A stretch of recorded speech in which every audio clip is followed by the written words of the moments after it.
Good afternoon, ladies and gentlemen. Welcome to the Public Service Commission of South Carolina. We're here in docket number 2021 3 E.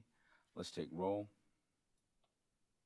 Present in the hearing room, we have Commissioners Thomas, C. Williams, Powers, Belzer, J. Williams, and joining us virtually, we have Commissioners Irvin and Caston.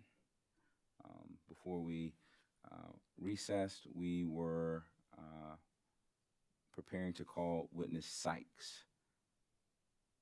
Attorney Wilburn, if you would, instruct witness Sykes to take the witness stand.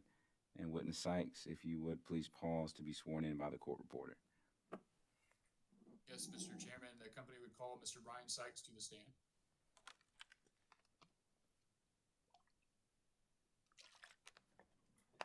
Mr. Sykes, if you would raise your right hand, please. Do you solemnly affirm the testimony you're about to give will be the truth, the whole truth, and nothing but the truth? Yes, I do.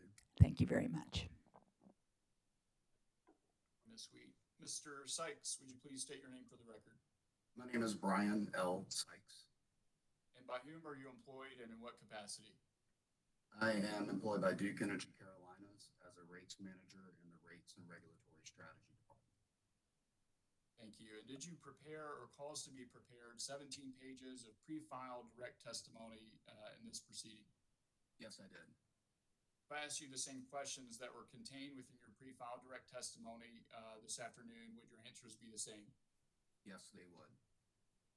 Mr. Chairman, I would ask that Mr. Sykes' pre-filed direct testimony be entered into the record as if given orally from the stand. Mr. Sykes' pre-filed direct testimony will be entered into the record as if given orally from the stand. Thank you, Mr. Chairman. Mr. Sykes, did you also prepare or cause to be prepared 13 exhibits that were attached to your pre-filed direct testimony? Yes, I did. Do you have any changes to those exhibits at this time? No, I do not. Mr. Chairman, I would ask that Mr. Sykes' pre-filed exhibits be entered into the record as the next composite hearing exhibit.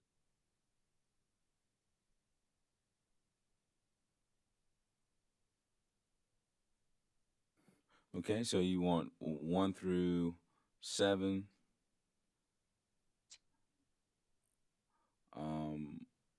Let's see what we have here. You want all the exhibits entered, right? Even the rebuttal? Yes, sir. Okay. Well, and so his direct exhibits, I think we would just have those entered as they were originally filed, and Okay. then we'll introduce his amended exhibits a little bit later. But just to keep things simple, rather than swap things out and move things around, we're just asking that those originally filed 13 direct exhibits be entered into the record. All right, roger that. Sykes exhibits 1 through 13 will be marked as a composite exhibit and entered into the record as hearing exhibit 6. Thank you, Mr. Chairman. And Mr. Sykes, did you also Attorney Wilburn, I'm being instructed that you need to get closer to your microphone if possible. Yes, sir. And I'll try to speak up too. Is this any better? It's about the same, and the same goes for Mr. Sykes. If you could get closer to your microphone. All right. I apologize if it feels like you're yelling, but for whatever reason, you're not coming through very loud. Is this any better, Mr. Chairman? It's a little better, yes.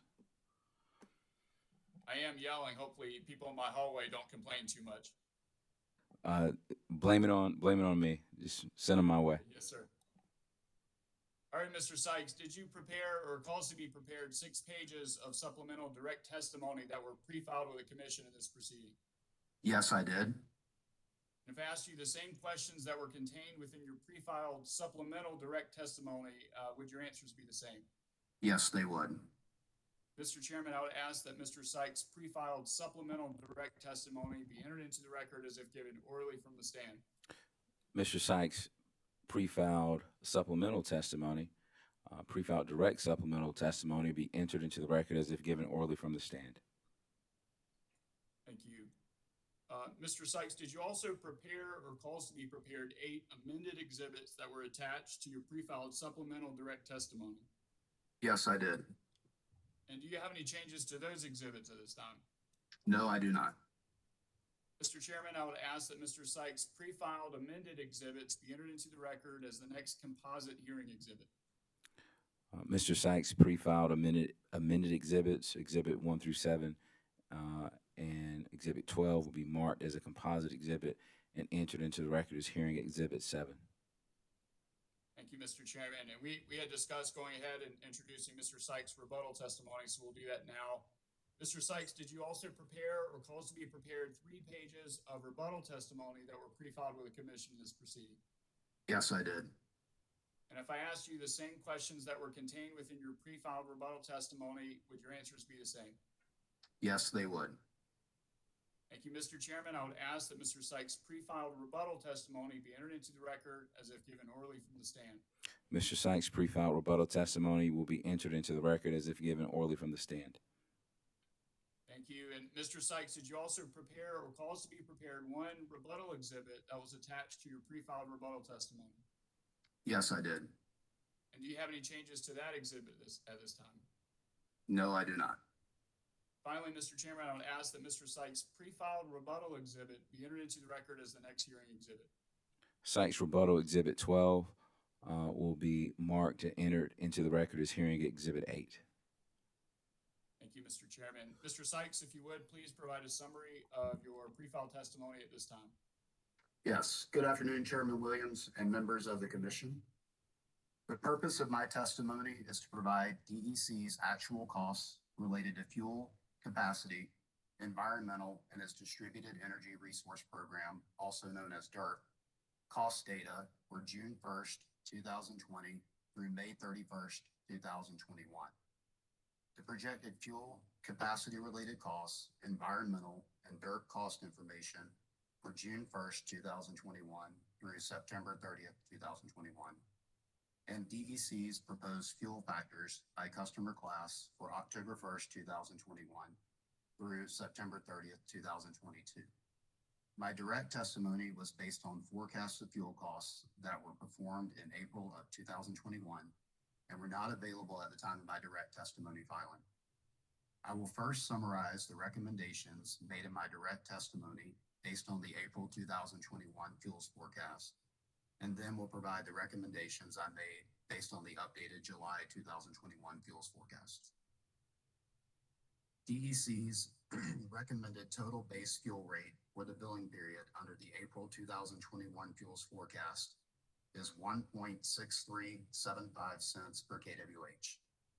This base fuel rate is composed of 1, the projected billing period base rate component of 1.5943 cents per kWh to recover the South Carolina retail share of the approximate $1.4 billion of projected system fuel expense, and 2, the true-up component of 0.043 cents, 31 cents per kWh to collect the projected $9.4 million under recovery as of September 30th, 2021.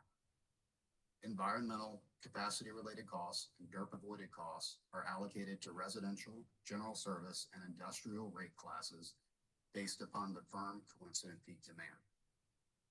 Variable environmental costs and the cost of emission allowances allocated to the South Carolina retail jurisdiction during the review period were approximately $4.7 million, with an expected $1.7 million over-collection balance at September 30th, 2021.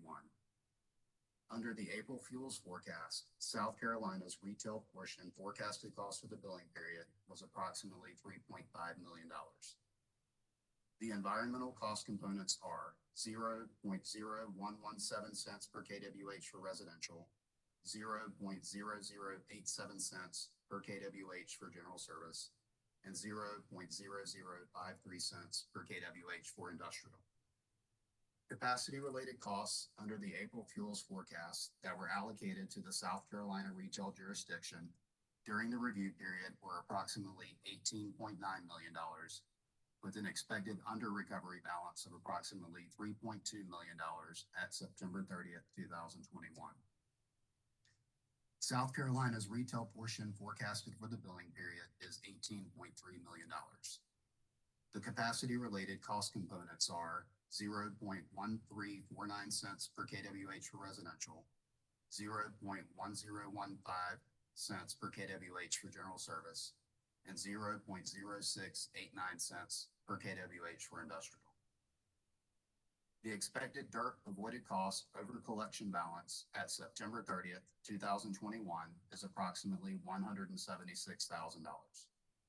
South Carolina's retail portion forecasted for the billing period is approximately $799,000. This results in dirt avoided cost factors of 0.0040 per kWh for residential, 0.0029 per kWh for general service, and 0.0020 per kWh for industrial. The company's dirt incremental costs were approximately $9.2 million during the review period and $3.6 million for the estimated period. The expected dirt incremental cost over collection balance at September 30th, 2021 is approximately $1 million. Total dirt incremental costs of $10.4 million are projected for the billing period. DEC allocated 100% of dirt incremental costs to residential, general service, and industrial rate classes based upon firm coincident peak demand. The proposed dirt per account charges, including the true-up component per month of 66 cents, $2.63, and $100 for South Carolina residential, general service, and industrial customers, excluding GRT, are within the statutory per account cost caps established in Act 236. The company's actual fuel-related, and dirt costs incurred are reasonable and reflect DEC's continuing efforts to maintain reliable service and an economical generation mix, thereby minimizing the total cost of providing service to DEC's South Carolina retail customers. Under the April fuels forecast, the impact of the rates set forth in the company's filing for an average residential customer using 1,000 kWh per month is an increase of $1.81 or 1.55%. Impacts for general service, lighting, and industrial customers vary by customer, but are increases of approximately 1.37%, 0.70%, and 2.25% respectively. This concludes my direct testimony summary. I will now provide a summary of my supplemental testimony, including the changes to my recommendations that were made based on the updated July 2021 fuels forecast. The company chose to file supplemental testimony based on the July fuels forecast due to the materiality of the changes to the forecast and the statutory requirement that the fuel rate should be an amount designed to recover the fuel costs for the 12-month billing period. Specifically, the updated forecast shows an increase of $38.0 million in base fuel costs, an increase of $1.0 million in variable environmental costs, and a decrease of $1.2 million in capacity-related costs as of September 30th, 2022, the end of the billing period. Based on the July 2021 fuels forecast, DEC's recommended total base fuel rate for the billing period has been updated to 1.8123 cents per kWh. This base fuel rate is composed of 1, the projected billing period base rate component of 1.7093 cents per kWh to recover the South Carolina retail share of the $1.5 billion of projected system fuel expense, and 2, the true-up component of 0.1030 cents per kWh to collect the projected $22.5 million under recovery as of September 30th, 2021. Based on the July fuels forecast, the company now expects a $1.4 million over collection balance of its variable environmental costs and the cost of emission allowances allocated to the South Carolina retail jurisdiction at September 30th, 2021. Under the July fuels forecast, South Carolina's retail portion forecasted costs for the billing period is approximately $4.2 million.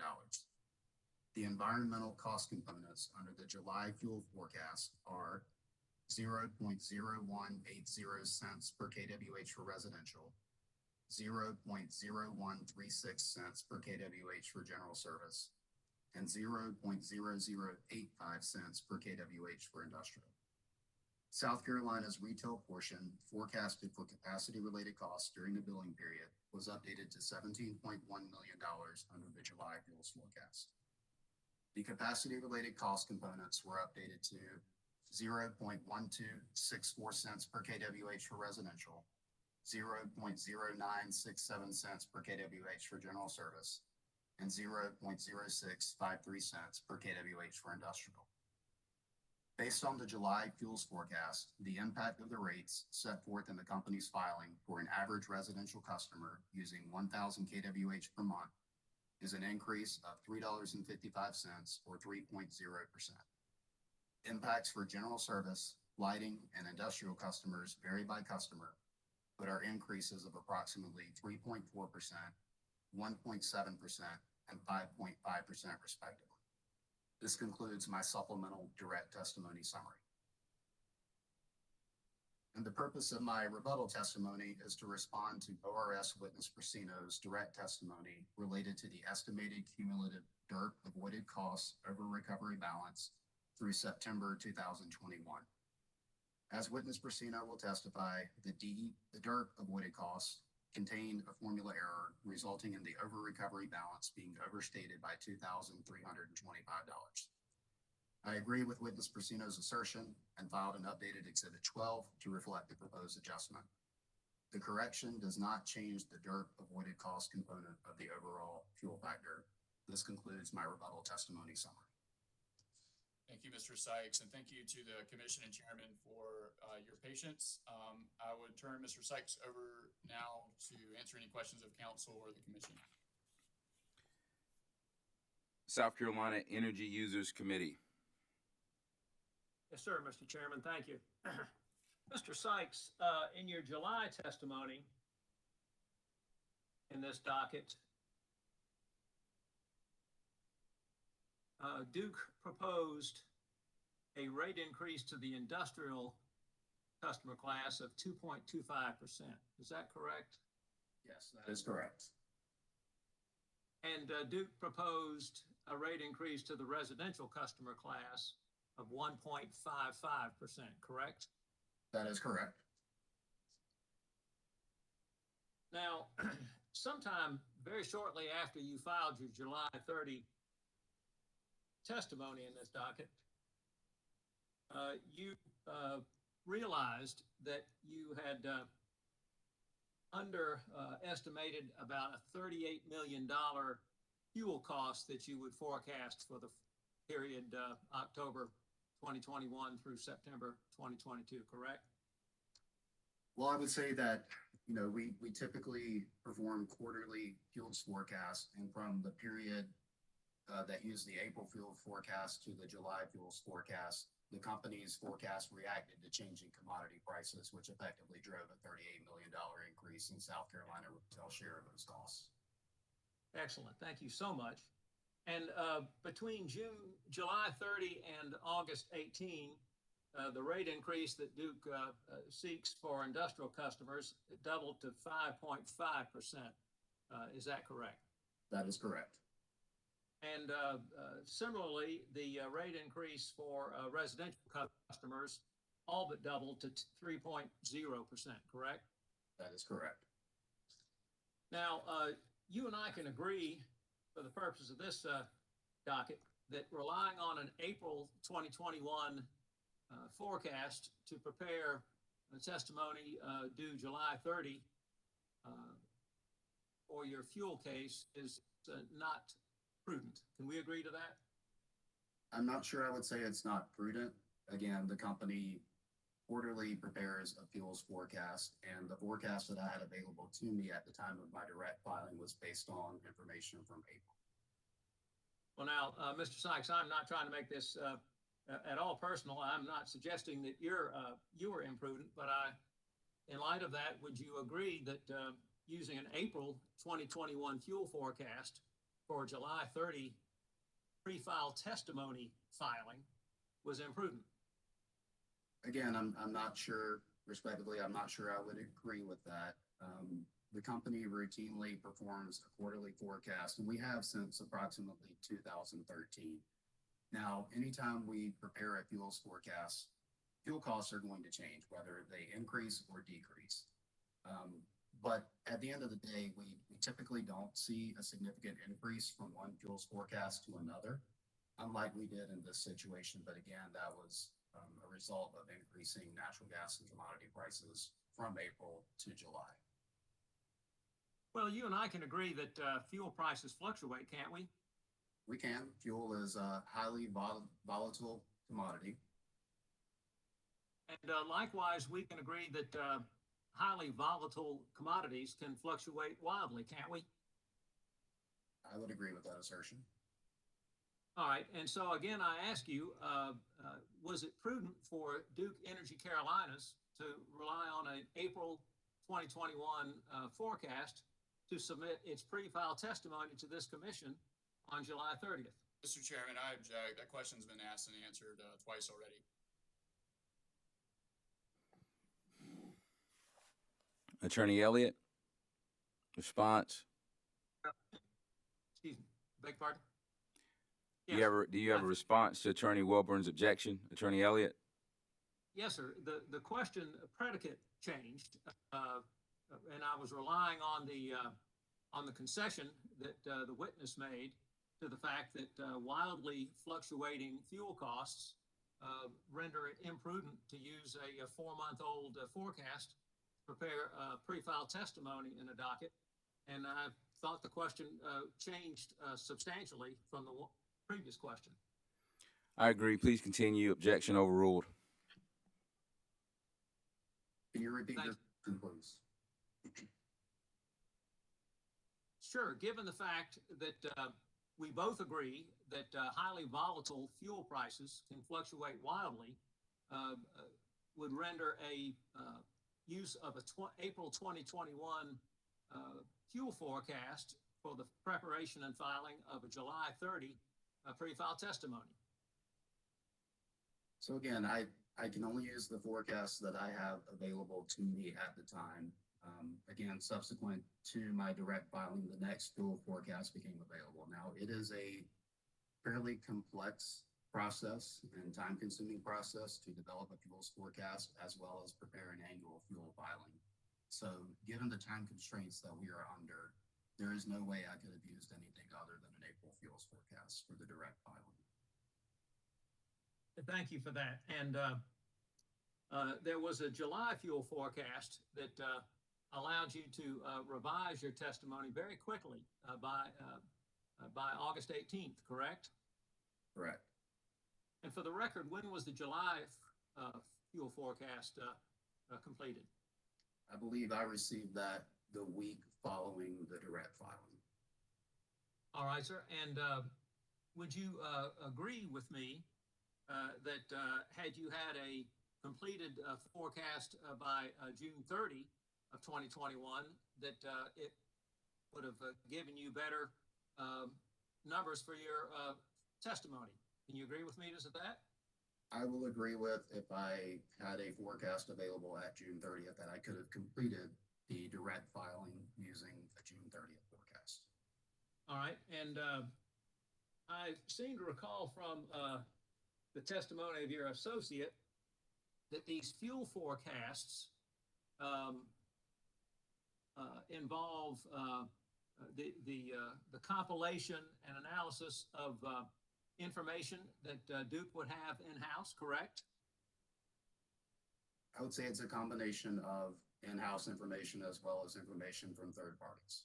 Excellent. And did you recall your associate to testify that performing a monthly fuel forecast would not contribute materially to its cost? No, I would actually disagree with that assertion. It does take considerable amount of time and company resources to develop a fuels forecast, as well as time to take that forecast and perform a detailed analysis, as well as turn that into ultimately the rates that we would propose to the commission. Well then, Mr. Sykes, Attorney Elliott, if you would give me opportunity to ask Mr. Sykes to repeat his answer. There was some feedback or distortion on that answer, and we only heard half of it in the hearing room. Yeah, so just kind of to repeat what I said, it does take a considerable amount of time to prepare the forecast, involves numerous resources. In addition, once that forecast is considered final, it takes me significant time to convert that into an annual fuel filing.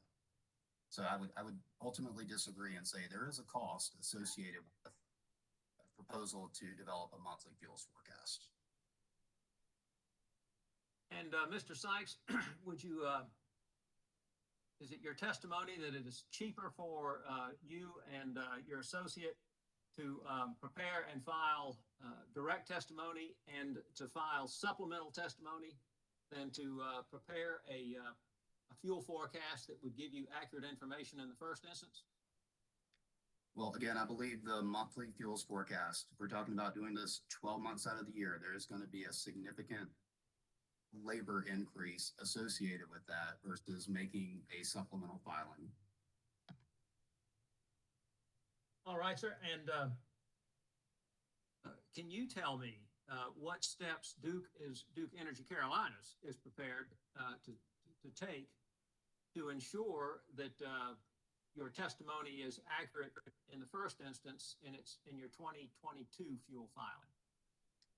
Well, I'm assuming conversations are going to be withheld in our company to react to this experience where we did have a significant increase in commodity prices that was unexpected.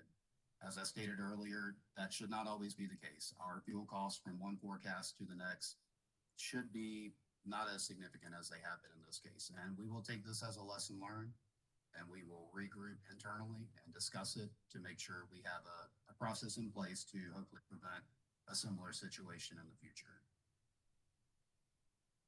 Thank you, Mr. Sykes. Mr. Chairman, no further questions. Thank you so much.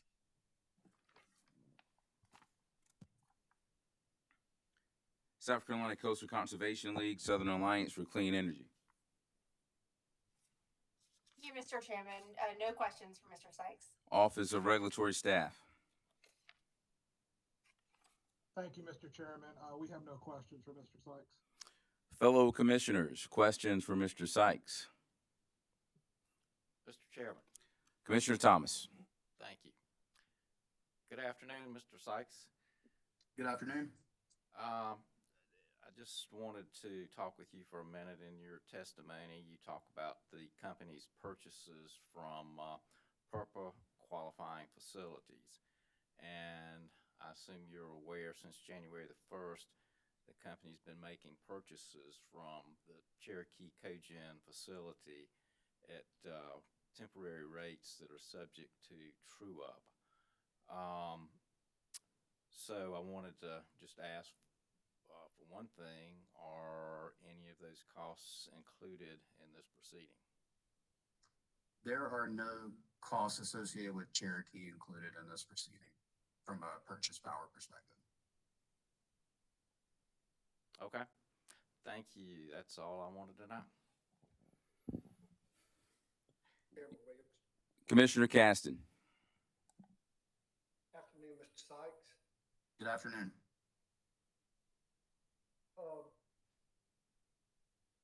Relative to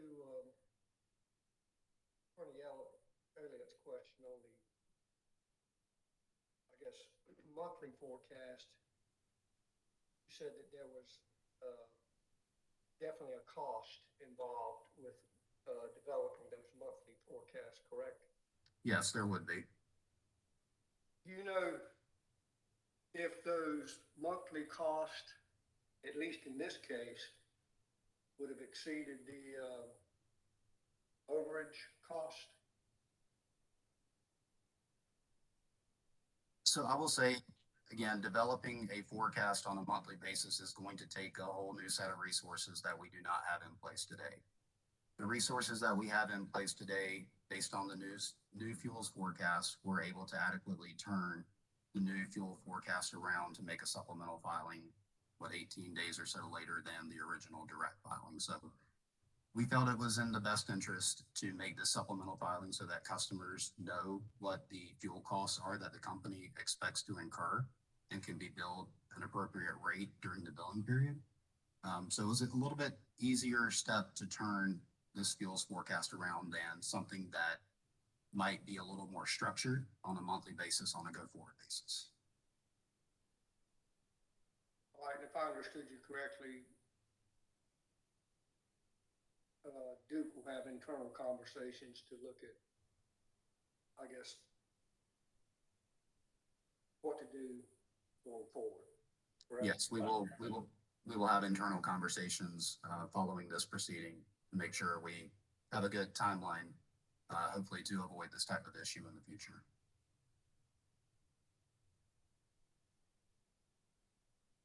Okay, thank you.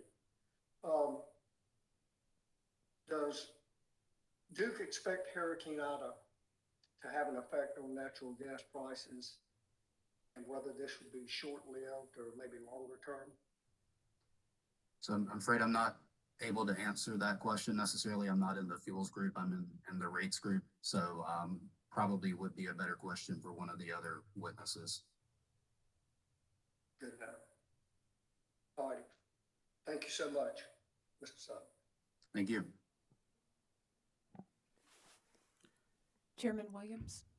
Commissioner Williams. Thank you, sir.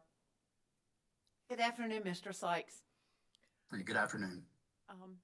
You know, this is new to, particularly to me, but to several of us. My personal perception is that the timing of your knowledge of the increase in fuel cost, you know, we don't have a crystal ball, and it's better that you're bringing it now than if you had to bring it mid-year or at the end of a year. Would you agree? Do you want to shed some more light on that perspective? Absolutely. So the company felt it was in the best interest to bring this new fuel forecast into a supplemental filing because we saw that natural gas and commodity or coal commodity prices were increasing. So we definitely wanted to go ahead and make customers aware through rates that would be set for the billing period that those rates reflected this significant increase in cost. We could have delayed the impacts of these additional costs into next year's fuel proceeding, but did not want that to come as a shock to anyone. There is a mechanism in the fuel clause that allows us to true up our forecasted cost to actual cost. So at the end of the day, the customers will pay the actual fuel costs that Duke incurred to serve their load. Thank you. Following up on that, if the kind of shifts that you've seen between the April forecast and the July forecast were to happen in the future year for fuel costs, would DEC bring, is there a mid-year point where you would bring a true up, or does that always happen at the end of the year? That's a great question. No, there is no true up point during the course of the year. The only avenue we have available to us is this annual fuel proceeding. And so what follows is that if there is a shift and a decrease in price, that true up will happen in the fuel case next year. Correct? That's exactly correct. The mechanism is there such that customers will ultimately only pay the actual fuel costs that the company incurs. Right. Okay. Thank you. Yeah. On page 5 of your supplemental testimony, you talk about an increase to customers' monthly bills resulting in an increase of $3.55. I think Yes. ORS's testimony may reflect $3.53.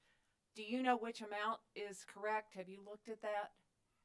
So typically, gross receipts tax can change that amount slightly, so I'd have to go back and look, but the $3.55 would be inclusive of gross receipts tax. So your testimony is that the $3.55 is what the company intended and believes is accurate. That is correct. Okay. Are you the person for me to ask about DERP cost? I can take a shot at it, yes. I think that the question is that Duke Energy's Carolina is the one utility in South Carolina that is has not met the cap that the General Assembly put on these charges for residential, and I believe also for general services. Can you explain why that is? Yes, so of the utilities that operate in South Carolina, I don't have an analysis that speaks to DEC versus DEP versus Dominion. But those cost caps were set by the legislature several years back. And to your point, we have only hit the cost cap for the industrial customer class. But it's difficult from there to analyze exactly why that is. So the legislature and Act 236 specifically determine capacity targets for each utilities DIRT program. And so those capacity targets will be different. The programs that fall under the DIRT umbrella program, if you will, could be vastly different as well. And then finally, customer participation could be significantly different amongst the three utilities, such that the resulting rate is lower for Duke Energy Carolinas, who may have more customers participating than a Duke Energy Progress or a Dominion. Correct me if I'm wrong. It sounds like a lot of potential answers, but we don't know. We really don't know why. That's correct. There's a lot of variables that come into play with fuel in general, but also with the DIRT program. Thank you very much. I appreciate it. Thank you. Mr. Chairman. Commissioner Urban. Thank you, Mr. Chairman. Mr. Sykes, does Duke Energy Carolinas or Duke Energy Progress use any kind of market tools to lock in a price? I know that some investor-owned utilities routinely do that by buying futures. Is that a part of Duke's portfolio to try to mitigate the risk of a dramatic price increase? It is. The company program in place. And were those tools, were you able to execute any of those options to try to mitigate costs to ratepayers in this proceeding? So I'll say I don't have direct knowledge of that. That would be more appropriate for Mr. Phipps to have answered the question. But yes, in a general basis, we do execute our hedging program in order to lock into a price to prevent price volatility. Are you using these hedging programs on an ongoing routine basis? I believe the answer to that question is yes. Do you know what the cost savings were in the last quarter using the hedging process? So I do not have direct knowledge of that. Again, Mr. Phipps could probably answer that question. Is that something that could be provided in a late filed exhibit? He says he's already testified. Subject to check, folks, but yes, I believe we have provided that to ORS, but I believe we could file it as a late file exhibit. Do you know who at ORS might have that information? Perhaps we could ask them about it if they're planning to testify. I really am not sure which of our contacts at ORS looked at that information. What other strategies are in place to help mitigate substantial fluctuation in fuel cost other than the hedging plan? Again, that's kind of outside of my responsibilities in the rates department, so I apologize. Well, you'd be somewhat familiar with it, wouldn't you? In terms of what other possibilities might be available? I'd say the hedging program comes to mind first, but outside of that, I don't have specific knowledge of additional opportunities to limit costs. Well, for example, we heard some testimony earlier that there was some shift away from natural gas and toward coal. So is that a mitigation strategy to try to take advantage of a fuel resource that's cheaper? So I would say that to me falls under our economic dispatch. So when we develop a fuels forecast and then on a daily basis, we are attempting to dispatch the most economic units in our generating fleet in order to save ratepayers money at the end of the day. So is the answer yes, that's another mitigation strategy that's available to the company? Yes, I would agree. Economic dispatch is another strategy available to the company. Thank you, sir. No further questions. Thank you. Chairman Williams, Commissioner Williams. I've got one follow-up. Yes, ma'am. Thanks. Thank you for taking this last question. This actually picks up on Commissioner Thomas's question, but why are there no costs associated with Cherokee Cogen and the extension of that contract? So I may have misspoken earlier. There probably are some Cherokee costs in the review period, but there are none in the forecast period.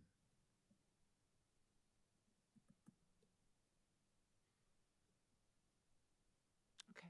Thank you very much. Thank you. Mr. Chairman. Commissioner Thomas.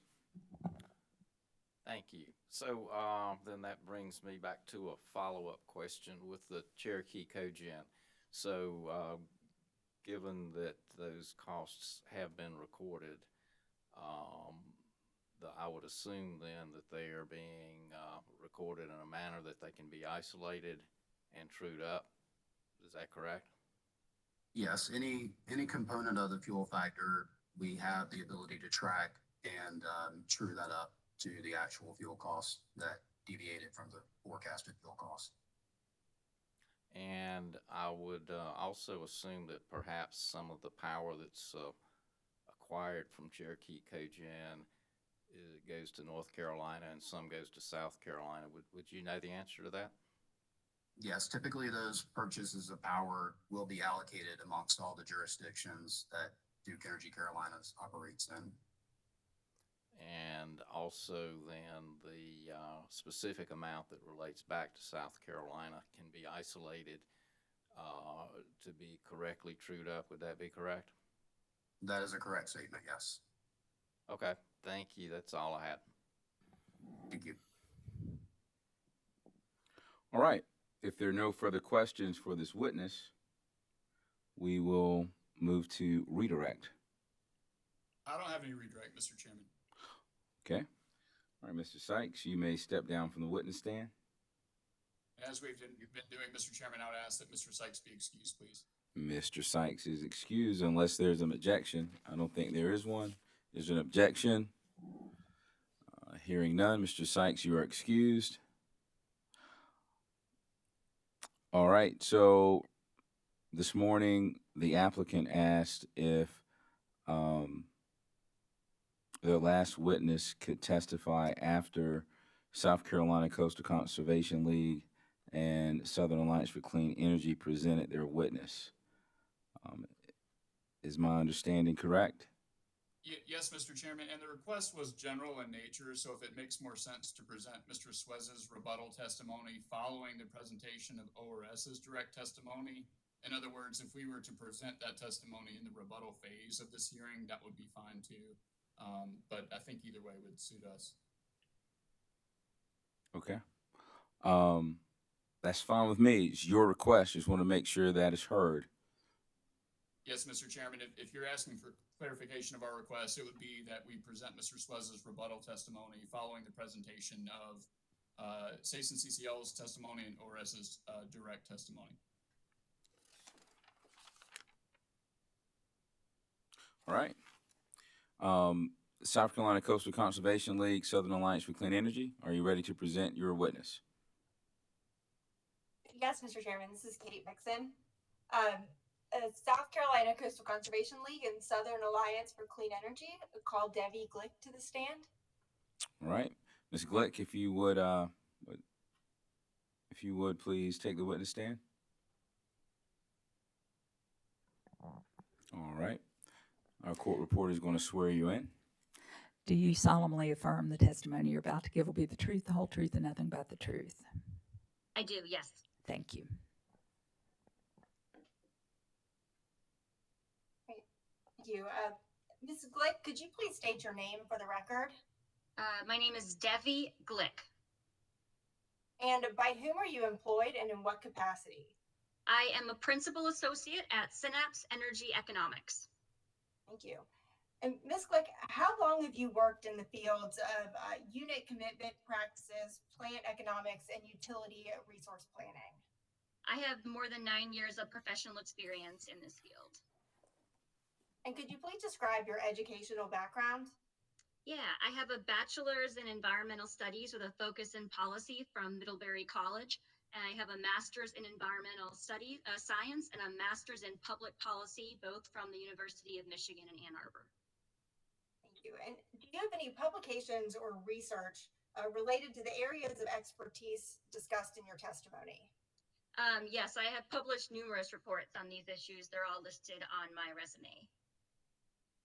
Thank you. And Mr. Chairman, I'll just note that Ms. Glick's CV, which lists her professional qualifications and experience, was attached to her direct testimony as Exhibit EG1 and provided to all parties in the commission. Ms. Glick, have you been qualified as an expert in the fields of unit commitment practices, plant economics, and utility resource planning in other utility commission proceedings? Yes, I've submitted testimony and been qualified as an expert in the field in over a dozen states. Thank you. Mr. Chairman, at this time, based on Ms. Glick's extensive experience and qualifications, we would request that she be qualified as an expert witness in the fields of unit commitment practices, plant economics, and utility resource planning. All right. The South Carolina Coastal Conservation League and Southern Alliance for Clean Energy is tendering Ms. Glick as an expert in, could you repeat those three for me? Yes, Mr. Chairman. Unit commitment practices, plant economics, and utility resource planning. All right. Is there any cross-examination about the witness's qualifications as an expert to testify? That's really a limited cross, Mr. Chairman. This is Mr. Wellborn. All right, please proceed. If I may, Ms. Glick, what is your experience with unit commitment, since that's one of the areas you're being tendered as an expert in? I've looked into the issue and filed expert testimony in numerous states. I could look at my resume and read out the different states and the dockets I've done that in if you would like. So you filed testimony related to unit commitment. Do you have any education or training related to unit commitment? I have a master's degree in environmental science where I learned about power plant operations in general. Power plant operations in general. And do you have any experience with unit commitment? Can you clarify what you meant? I just answered a question about experience with unit. Have you ever been employed as someone who's responsible for committing units? No, I have never worked for a power plant or committed a unit myself. And for plant economics, can you define that? What is it? Yeah, Plant economics. Power plant economics, I define that as evaluating and understanding the different cost inputs that go into running a power plant. So the fuel, the operations, maintenance, capital expenditures, environmental upgrades, property taxes, labor, any of the myriad of costs that go into operating power plant, and the revenues that the power plant earns from selling into the market if it's in an organized market, the value of those resources compared to other resources if you are not in an organized market, just the general costs that go in and the benefits or revenue depending on the location that come out. Mr. Chairman, I think that we would object to Ms. Glick being qualified as an expert for resource planning, or rather, excuse me, unit commitment and plant economics. I'm not sure a sufficient basis has been established for those two areas. As for resource planning, I don't believe it's relevant to this docket, but we don't have any objection to her being qualified as an expert in resource planning.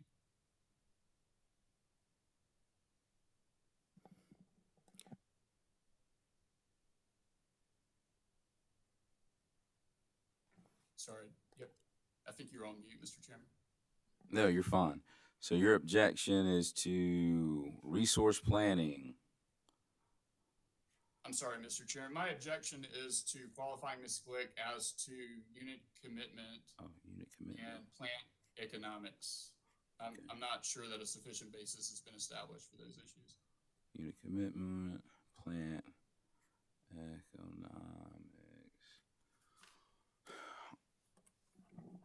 All right. This is Scott Elliott. I don't have an objection. I think Ms. Glick has checked all the boxes. All right. So I'm looking at State v. Council. And I'm going to read a quote. My job is to evaluate the expert to determine if she has acquired by study or practical experience such knowledge of the subject matter of her testimony as would enable her to give guidance and assistance to the jury in resolving a factual issue which is beyond the scope of the jury's good judgment and common knowledge. Now, Ms. Glick, you did say that you have a master's degree. I have 2 master's degrees. 2 master's degree, and could you name those for me? Sure, environmental science and public policy. Okay, and during your course of study, did you happen to study, review, or publish any papers regarding unit commitment or plant economics? Not during my graduate studies. Okay. Master's students don't generally publish papers. Okay, so where do you get your knowledge and experience that would assist us in resolving a factual issue beyond the scope of our common knowledge in the areas of unit commitment and plant economics? Yeah, so for 9 years, I have worked in the field. I have studied and evaluated the issues of unit commitment in numerous states and filed testimony, including in the states of Indiana, in the states of Texas, in Michigan, in Wisconsin, in Minnesota, in North Carolina. I have done so in Georgia.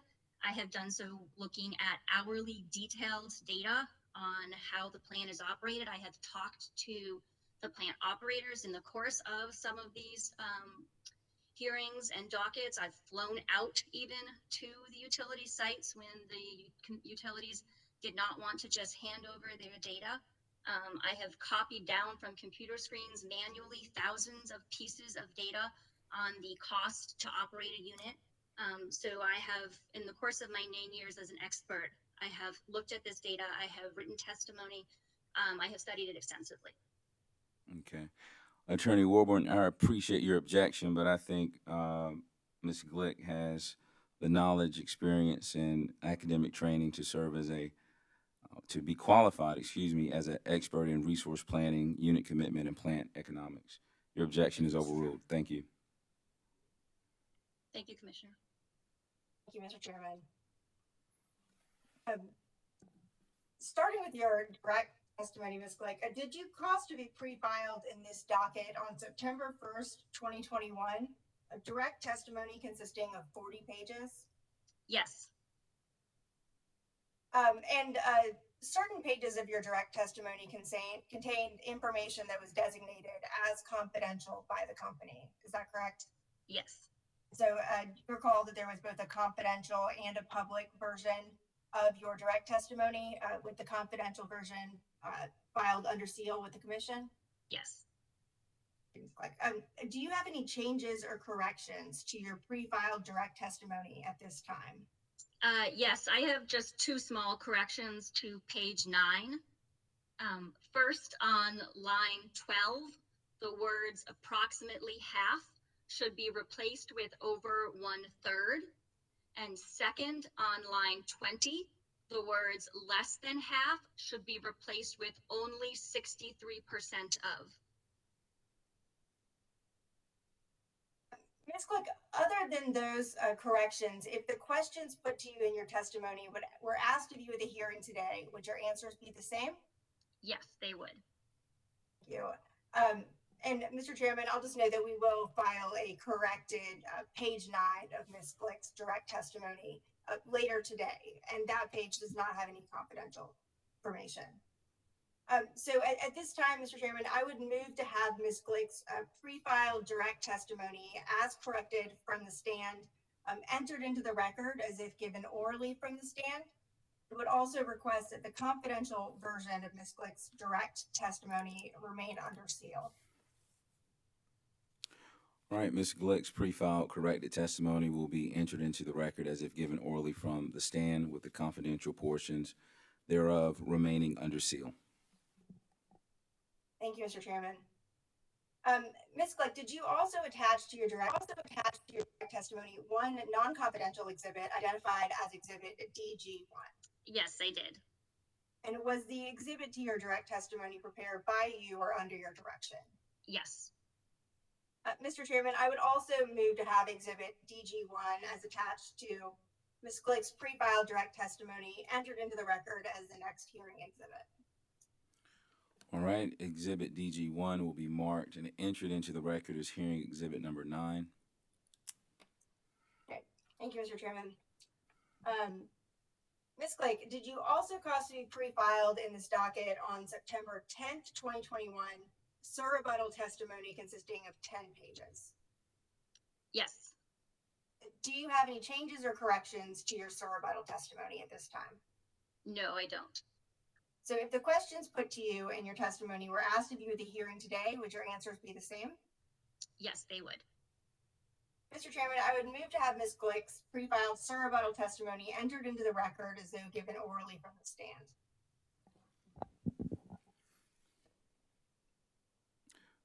Ms. Glick's pre-filed surrebuttal testimony will be entered into the record as if given orally from the stand. Thank you, Mr. Chairman. With your permission, we would like to present the summary of Ms. Glick's direct and surrebuttal testimony in question and answer format. Permission granted. Please proceed. Thank you. Ms. Glick, can you please briefly describe your background and experience relevant to this proceeding? Yes, sure. Good morning, Chairman Williams and members of the commission. My name is Debbie Glick, and I'm a principal associate at Synapse, a research and consulting firm specializing in energy and environmental issues with clients that include state consumer advocates, public utility commission staff, attorneys general, environmental organizations, federal government agencies, and utilities.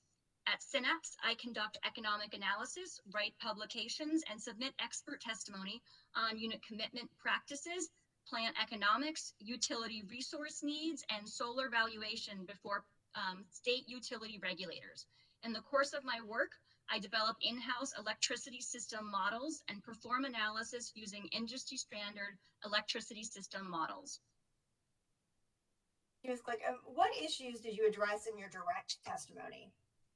Yeah, in my direct testimony, I critique the decision-making processes Duke Energy Carolinas uses to commit and dispatch its coal-fired power plants at Allen, Marshall, Cliffside, and Belews Creek, ultimately recommending that the commission disallow $3.8 million in excess fuel costs that the company incurred by regularly committing its coal units at times when it would have been less costly to serve retail ratepayers with other resources.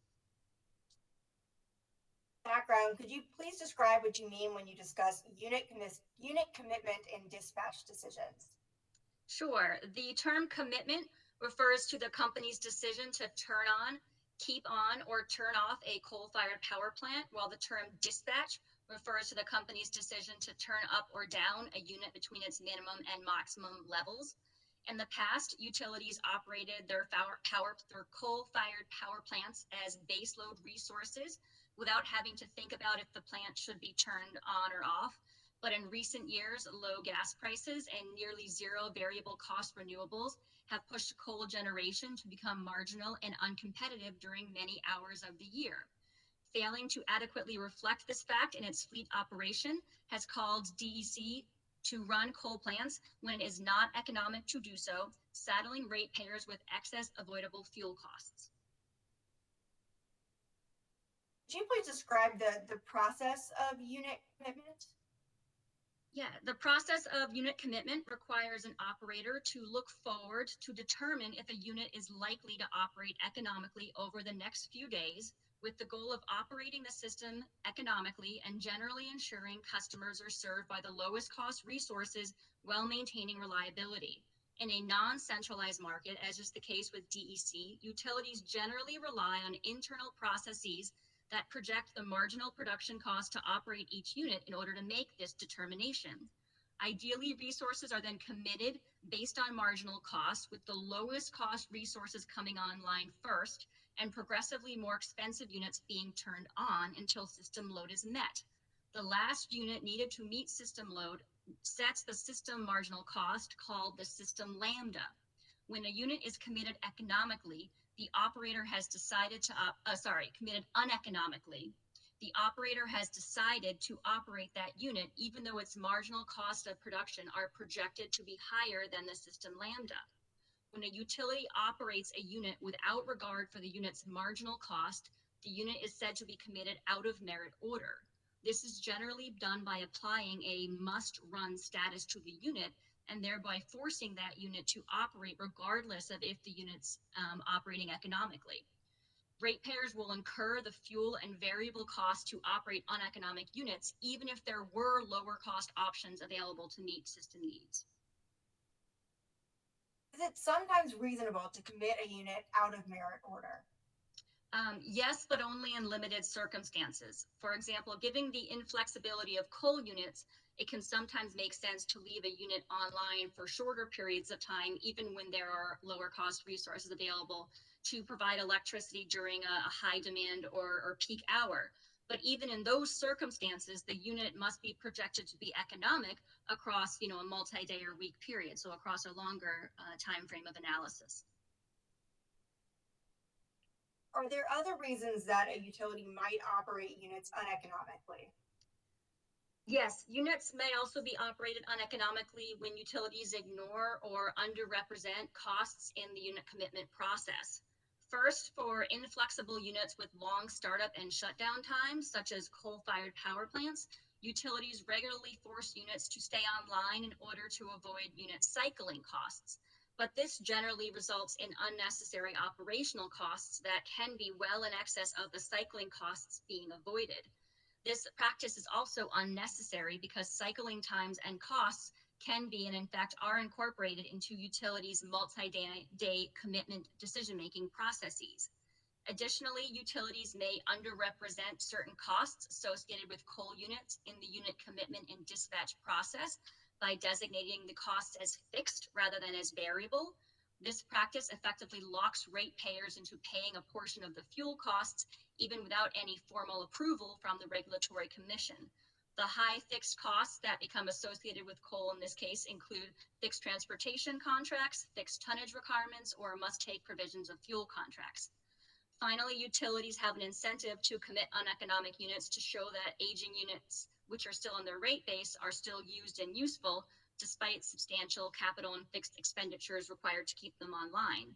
Coal units that move to a very low utilization are often retired shortly thereafter because justification for their operational expenses has evaporated. Thank you, Ms. Glick. What were the key findings of your direct testimony? In the course of my analysis of DEC's fuel costs over the review period, I made 4 key findings, each of which indicate that DEC's unit commitment and dispatch practices are imprudent and unreasonable. First, during the review period, DEC's coal units had some of the highest fuel costs among all coal units in the country, ranking in the top 75th to 90th percentile for most expensive fuel costs in 2020 among all U.S. coal-fired power plants. Yet DEC continues to operate and maintain these units. Second, each of DEC's 4 coal plants operated uneconomically during nearly every month in the review period. In total, DEC incurred $174.8 million in fuel and variable costs above what the company should have had to pay to serve the last megawatt hour of load on its system in every hour. Third, the marginal production cost that DEC uses to make its unit commitment decisions omitted over 37% of the actual or average fuel and variable costs that the company incurred to operate its coal plants during the review period. This omitted portion amounts to $255 million worth of fuel and other variable costs, approximately $242.5 million of which is fuel costs, resulting in DEC committing and dispatching its coal units significantly more often than if the company had based its commitment decisions on the actual fuel and variable costs incurred to operate each unit. The actual fuel costs represent the cost of the fuel that DEC actually uses for generation at each plant and which the company seeks to recover from ratepayers in this docket. Fourth, even with more than a third of the actual fuel and variable costs omitted from the marginal production cost that the company uses to make unit commitment decisions during the review period, DEC's unit commitment practices at its coal plants caused the company to knowingly incur over $3.8 million in excess fuel costs at its coal units. This represents the excess fuel costs that DEC occurred at its coal plants during the months when DEC decided to operate the coal units, even though its own data showed that doing so would incur excess fuel costs. These costs were fully avoidable if the units had been turned off during those specific months and lower cost units had been used instead. For these reasons, I recommend that the Commission disallow $3.8 million in excess fuel costs incurred at Allen, Marshall, Cliffside, and Belews Creek due to the company's imprudent commitment decisions. Additionally, I recommend that DEC provide more transparency and documentation on which costs it uses for the purpose of commitment and dispatch and on how it is making its daily unit commitment decisions.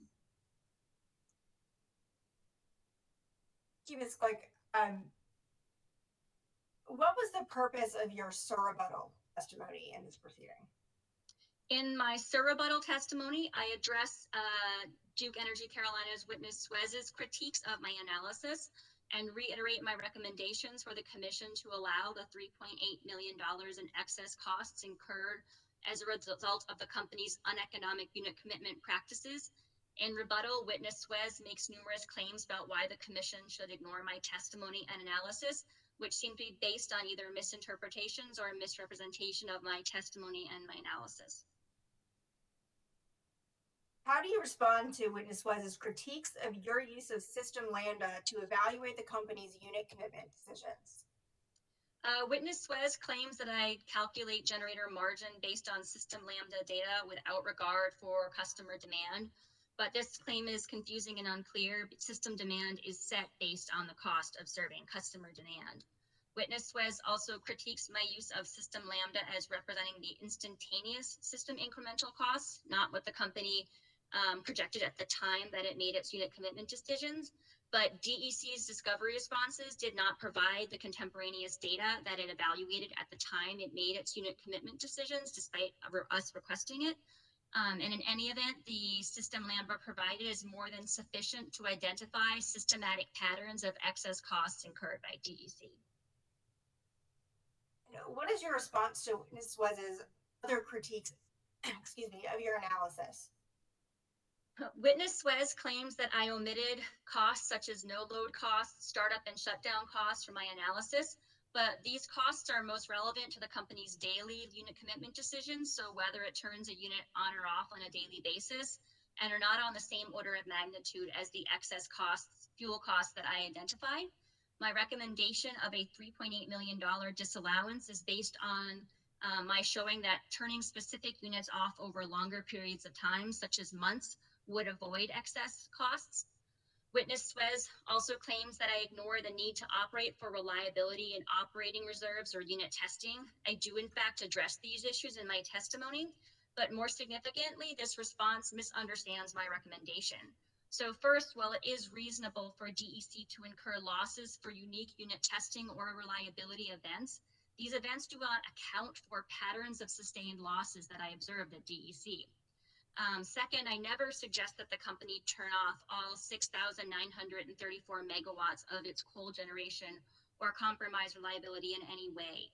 My recommend instead focuses on the most uneconomic period of operations at DEC's highest cost units and makes the point that there are less costly resources that the company can rely on to ensure adequate operating reserves and reliable service. Ms. Glick, do you believe the DEC has justified its coal unit commitment practices in its testimony in this proceeding? No, I do not believe DEC has justified why it's reasonable to force ratepayers to rely on 6,934 megawatts of inflexible and unnimble coal generation that incurs large startup and cycling costs and other fixed costs every time the units are operated and cannot easily turn on and off, ramp up and down, or otherwise respond quickly to changing system needs. Operating these high-cost units to provide operating reserves makes them look more useful and reduces the likelihood that high-cost coal will be replaced with less expensive and more nimble resources. This practice will impact ratepayers in future fuel dockets, but also has a significant impact on the utility's long-term planning, where these issues that I've discussed here may not be a major focus. For these reasons, in my rebuttal testimony, I continue to recommend that the commission disallow $3.8 million in excess fuel costs in this proceeding, along with the other recommendations from my direct testimony. Excuse me, Attorney Mixon. Ms. Glick, I don't know if you noticed my southern drawl, but I talk a little bit slowly sometimes, and I find I listen a bit slowly sometimes. So if you could slow down so I can fully digest your testimony, it would help me out greatly. Yes, of course, I will endeavor to, definitely. Take your time. We're not in any rush here. Wonderful. Thank you, Mr. Chairman. That actually concludes the summary of Ms. Glick's direct answer rebuttal testimony, and she is now available for cross-examination and questions from the commission. South Carolina Energy Users Committee. No questions, Mr. Chairman. Thank you. Duke Energy Carolinas. Yes, Mr. Chairman, I have some questions for Ms. Glick. Please proceed. Hello, Ms. Glick. Good morning or good afternoon. I'm going to try not to yell, or if it seems like I'm yelling, it's not personal. I just want to be heard in the hearing room. Your Sorry, testimony. 1 second. I don't see my attorney on video. I just want to make sure I haven't lost my attorneys. Yep, Ms. Glick, I'm still here. Okay. I was just turning my video off, so Great. just chances of having internet issues, but I'm listening in. Great. All right. We covered this a little while ago, but you have a bachelor's degree in environmental studies from Middlebury. Is that right? Yes, that's correct. And you minored in Spanish as an undergraduate. Yes.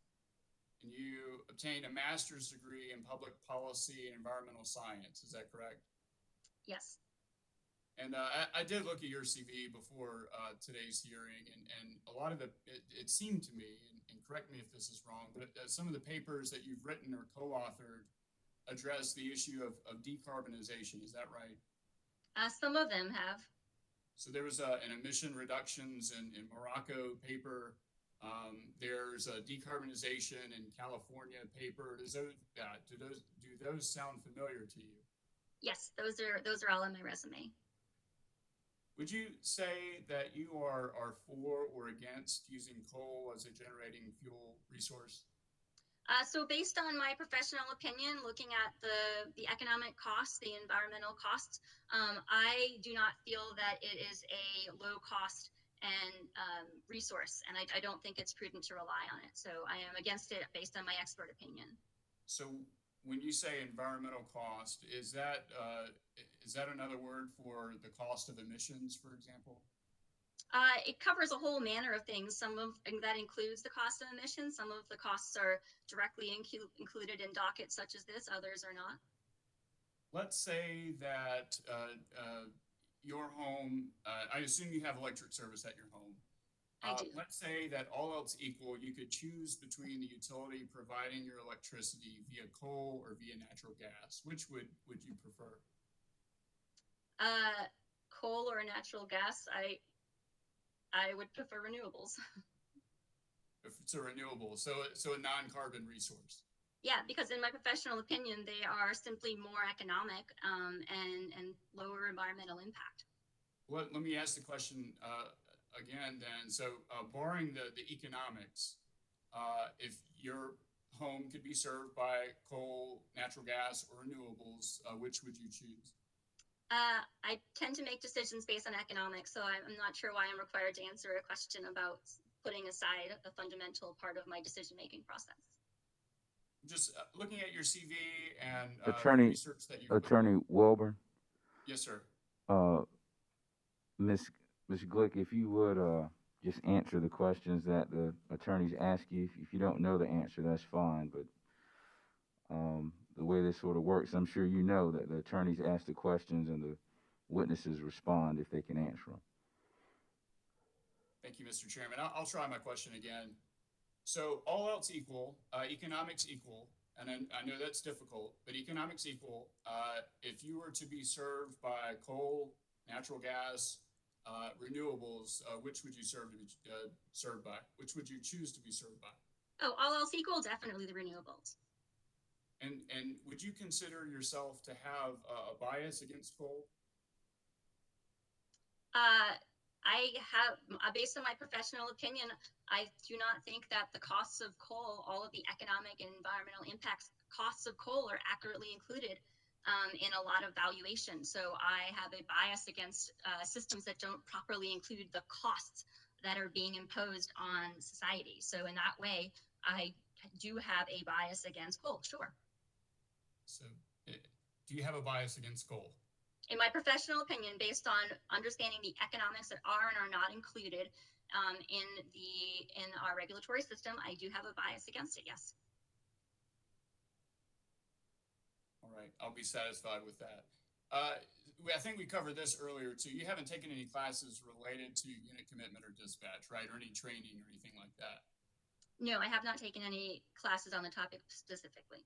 And you've never, in your professional experience or as a hobbyist, never committed or dispatched a power plant, have you? Nope, I have not. But you do have some understanding of what that process is like, and would you agree that it's a complex process? Oh, absolutely. Your analysis in this case is based on the monthly average cost of generation. That's one of the things that you looked at to form the basis for your opinions. Is that right? That is, but I will clarify that is not the basis of my recommended disallowance. That is one piece of analysis I did to provide context. But that average cost was not what I used to form the basis of the recommended disallowance. It was much more precise and accurate than using that number.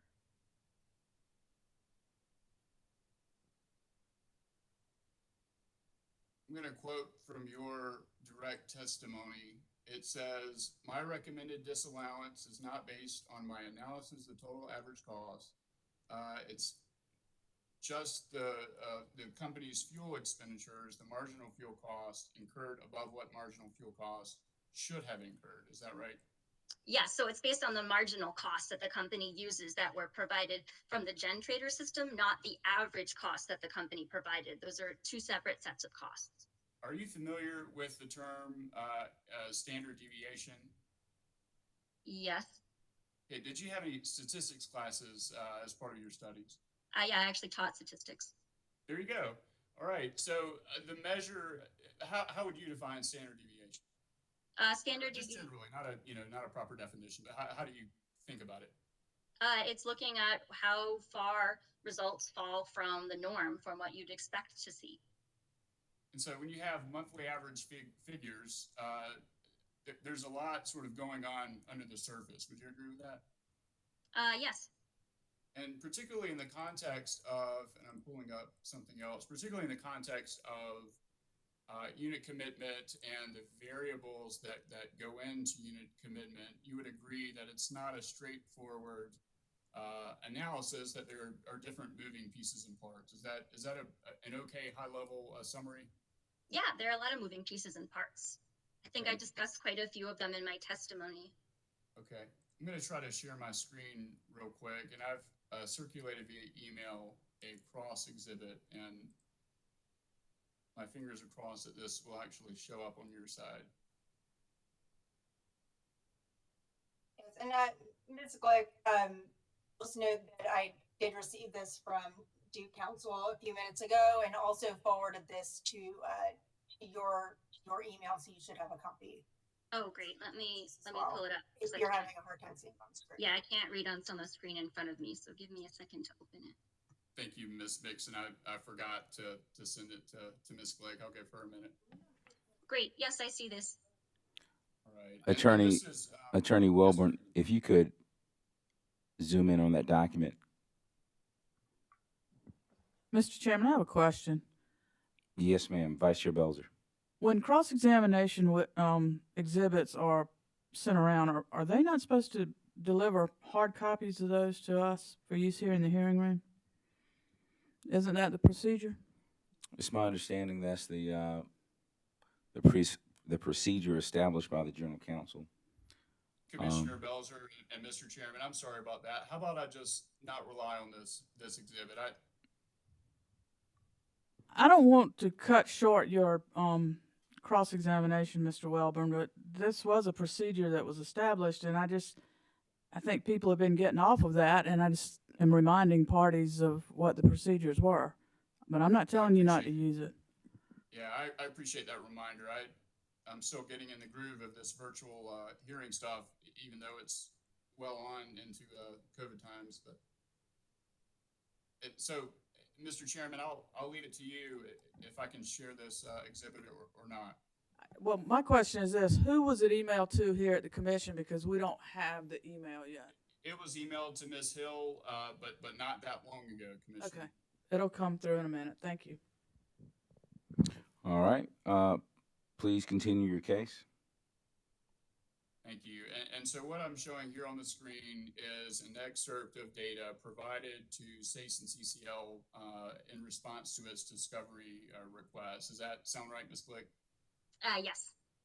And so what we've discussed a little bit from a high level is that commitment to dispatch is a complicated process. Now, what I'm showing on the screen is from Cliffside Unit 5. Does that look right? Attorney Wilburn, if you could, Yes, if you could zoom in on that document to 200%. I know it may be hard. You may have to navigate it a little bit differently, but we can see it at least. Is that any better, Mr. It is. Yes, it is. Okay. And so Ms. Glick, do you agree that this at least looks like data that was provided in discovery in this case? Yes, it does look like it. And it was provided in response to, say, CCL discovery request 1-3C. Is that correct? Yeah, I believe so. Okay. Mr. Chairman, I think this has been sufficiently authenticated. I'd like to enter it as the next hearing exhibit. Any objection? All right, hearing none. All right, and that's Glick Cross Exhibit 1. Yes, sir, that's correct. All right, Glick Cross Exhibit 1 will be marked and entered into the record as hearing Exhibit 10. Thank you, Mr. Chairman. Now, Ms. Glick, you've seen this before, but you see that it contains various entries. And I guess before I get into the entries, we should say what it is to begin with. So these are the unit constraints for when DEC commits its coal units. Is that correct?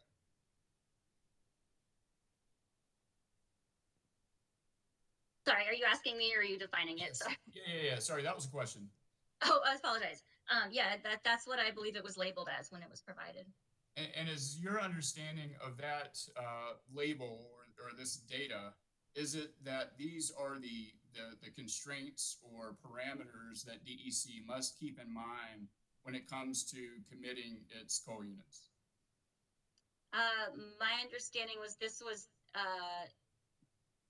is the reasons why it's giving reasons why the company is operating its unit in specific ways. So it's covering context on why it or how it operated a unit was my understanding. And so when we look at, for example, April 16th, 2020 at 9 a.m., and there's this activity that says setting safety valves. Now, do you know what that means? It is some manner of a testing or a maintenance. Sounds like, right, like a maintenance activity, right? And so at April 20th, beginning at 12 o'clock Eastern, we have an environmental compliance test. Does that look right? Yeah, that's what I see there. And so, day after day, we have various maintenance and testing activities that go on at this particular unit, as an example. Is that correct? That's what I see listed here, correct. Did your analysis incorporate these types of activities Are you asking, can you be more specific about what you mean by that? Did your analysis take into account the requirement that the company do various activities such as environmental testing or environmental compliance testing or maintenance activities? So I have looked at a lot of data before, and I have usually taken into account environmental compliance testing. It's never counts for a significant portion of losses.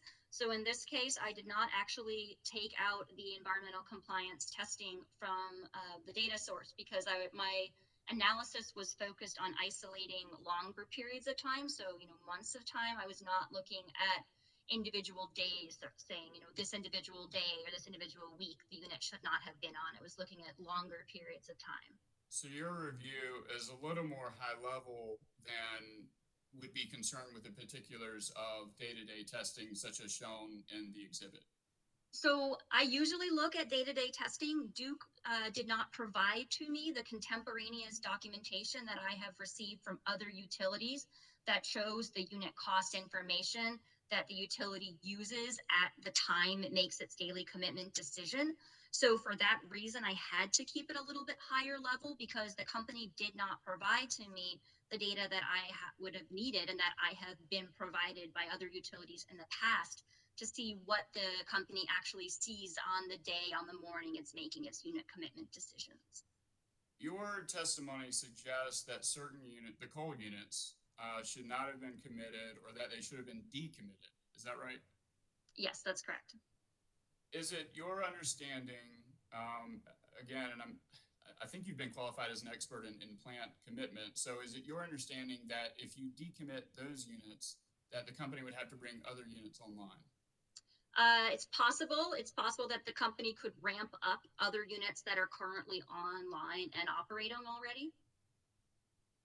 Okay, so yes. It's possible. It depends on the load. So if there's only a small amount of load that needs to be met and there's another plant that's operating below its maximum level, then there would be no need to bring another plant online. It's totally depends on what the load that is being taken offline and what load needs to be met. I'm going to give you a hypothetical situation. Let's say that it would have been possible to turn off coal plant Blues Creek units 1 and 2. So to take those units offline, to maintain the same level of meeting load, we would have to bring on other units to run for reliability purposes so that there's not a load curtailment. Is that correct? Well, as I said, it's possible that you could ramp up existing units that you have to provide that energy. Let's say that those units are already ramped up. Where do you get that power from if you decommit these coal units? Then yes, in that case, you would need to bring online other units. That is correct. Are you aware that in some cases, are you aware whether in some cases or not, there are local reliability issues such as reactive power needs or voltage control needs that may not be a system-wide need, but may be a local issue? Yeah, absolutely. I have done work on these issues across the country, and I know that there are ways that you can definitely meet reactive power and other local voltage and reliability needs in manners that don't require operating or turning on or keeping on a large coal plant. There are much smaller and nimbler solutions to those. And those are resource solutions, correct? Not dispatch solutions. Resource or not even necessarily resource. It can be just technology solutions. You don't necessarily even need a generator for that. So, but when you say technology solutions, you don't mean it's a button that DEC is failing to push. It's something that DEC would need to build and acquire and install and build into its commitment and dispatch decisions. Is that correct? Or operate outside of its commitment and dispatch. Yes, I mean it could just be a reactive voltage control or other technologies. Other technologies that aren't currently available. It's a theoretical possible future solution that could be implemented on this issue. Sorry, just to clarify, when you say available, do you mean not currently installed on Duke's system or not available in the world? No, not installed on this system. Yeah, that's correct. Okay. Let's talk about commitment and dispatch issues a little bit more generally. So you seem to imply, and I'll refer you to your rebuttal testimony on page 7 of your rebuttal testimony. I'll give you just a minute. Thank you.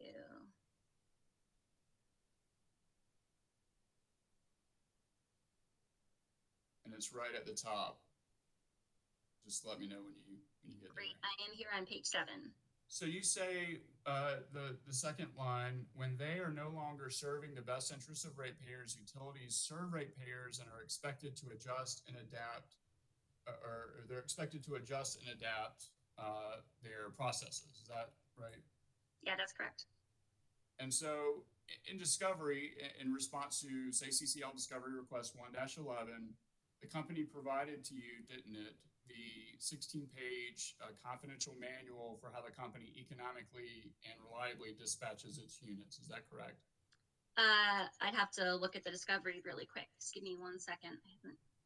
Fortunately, I have not memorized the exact numbers of the responses. But you did receive a manual as to the company's commitment and dispatch processes, right? Yes, I believe so. Yes, I'm looking at that. Yes. And so in your 40, 50 pages of pre-filed testimony, I don't recall seeing a suggestion for how that manual or the processes described in that manual should be changed or modified. Is that correct? Is that accurate? Yeah, no, I did not make any specific recommendations regarding the changes in processes from the manual. Okay. On page 8 of your rebuttal testimony. I'm here. Okay, line 17. You state that DEC has or could have at its disposal more nimble resources, which would provide operating reserves and increased grid flexibility at lower total cost. When you say could have there, is that, again, a resource could have? Like we theoretically could have these resources available to us. Is that what you mean by could have there? Yes.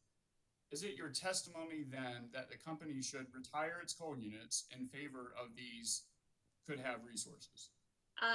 My testimony that the company should do analysis to determine over the long term. I mean, my analysis has found that they are not operating economically on the short term and that there are large fixed costs. So I definitely think the company should do analysis on the lowest cost way to serve customers, provide operating reserves over the longer term.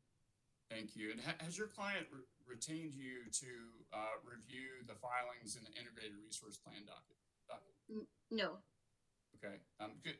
My understanding is that work is ongoing in that docket and not as much in this one. But I think that's all I have, Mr. Chairman. I appreciate your patience, Ms. Glick. Thank you.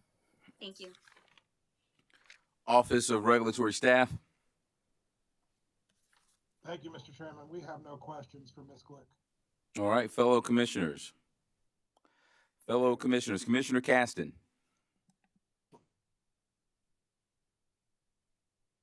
Good afternoon, Ms. Glick. Good afternoon. I think Attorney Wellman may have asked this, but I wasn't sure. Are you aware of Commission Order 2021-447, directing the company to perform a comprehensive coal retirement analysis to inform them prior to their 2022 IRP? I know that I did not know the specific number, but I know that there are ongoing retirement analyses as part of the IRP proceeding.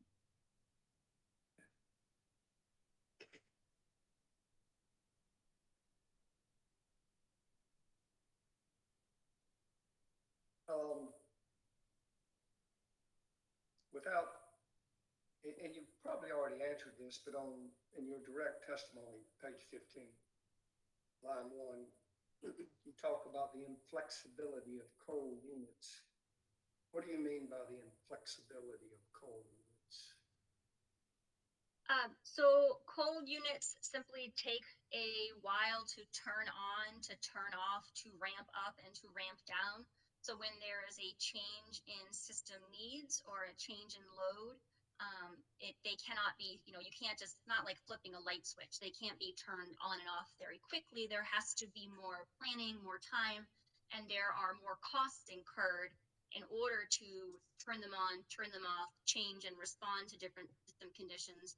There are higher costs incurred than would be incurred for other more nimble resources. Understand. Are the coal units the only inflexible generating sources? So any older steam plant is also relatively inflexible, but the coal plants tend to be, just because they use older steam technology, they tend to be the more inflexible of them. I believe nuclear units also take a while to turn on and off, but those units are not what I'm talking about here. You're just talking about coal. I am. I'm talking about coal specifically in my testimony. Thank you. Oh, I think lines 8 through 11 of your serial bubble. You state system lambda is set based on the cost of serving customer demand. In Mr. Swez's rebuttal, he states that DEC's unit commitment seeks to minimize production costs to serve a given amount of customer demand within reliability constraints. What reliability constraints do you think he's talking about? Meeting system demand and maintaining a certain level of reserves online, so that I assume it's N-1 or N-2 reliability measures, so that if certain large plants trip offline or transmission lines go down, there's still enough resources to serve load. So it's not just customer demands, but customer demands within those reliability constraints. Correct? That's my understanding. Okay. He also states that you assume that DEC has an unlimited amount of generation at the lambda price. Do they?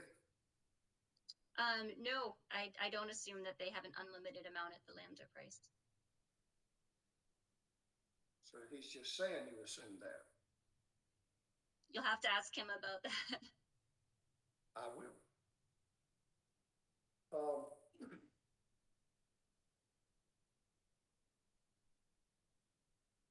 ORS witness Bickey stated that ORS determined that the company made reasonable efforts, maximize unit availability, every reasonable effort to minimize fuel costs.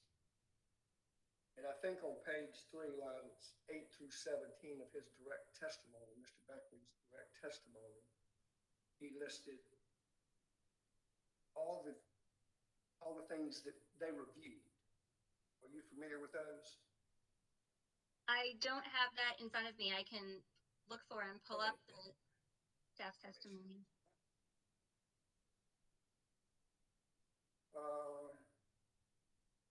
It's page, I think, 3 of 14, lines 8 through 12. It says, please describe, this is ORS witness Bickley, question to him. Please describe your review of the company's plant operations.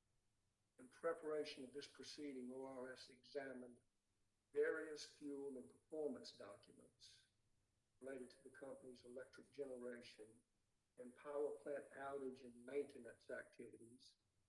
ORS analyzed DEC's monthly fuel reports, including power plant performance data, unit outages, heat rate data, and generation statistics. ORS has monitored electric generation statistics through industry and governmental publications. I'm not sure what all that encompasses, but did you review the same information?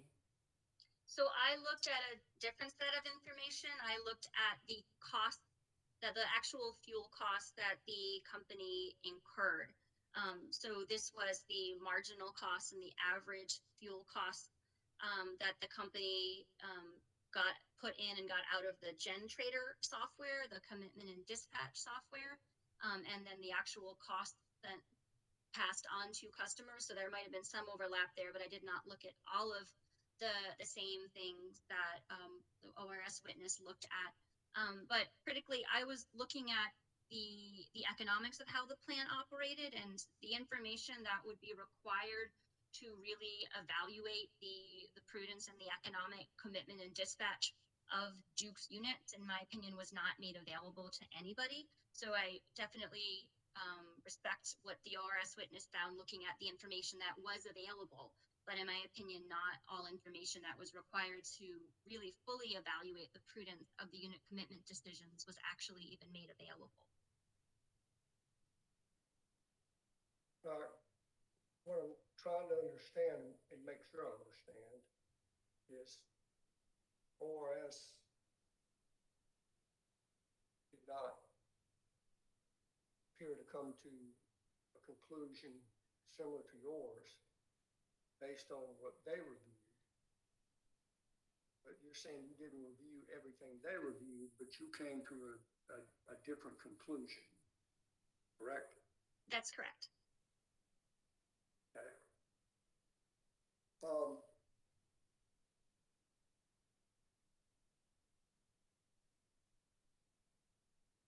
You were asked this, I think, sort of by Attorney Wilbur, the existing generation mix that we're talking about, the coal, I think, 6,934 megawatts of coal generation. That's correct. Is that correct? Correct.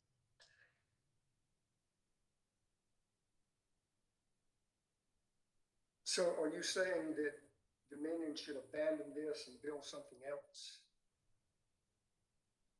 I believe that many of the coal plants are not serving the best interest of Duke's ratepayers. I am not suggesting that tomorrow Duke shut down every single one of those megawatts and build something else.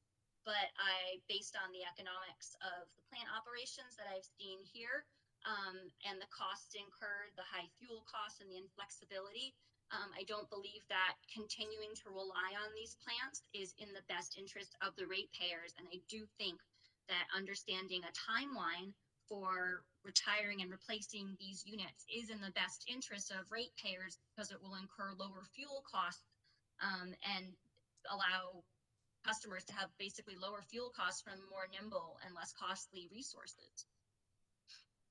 Okay. And I think Attorney Wilburn asked something similar here on page 8 of your testimony. I think probably your survey, line 16 to 22, you state that DEC has or could have at its disposal more nimble resources, such as gas resources, battery storage, and paired renewables.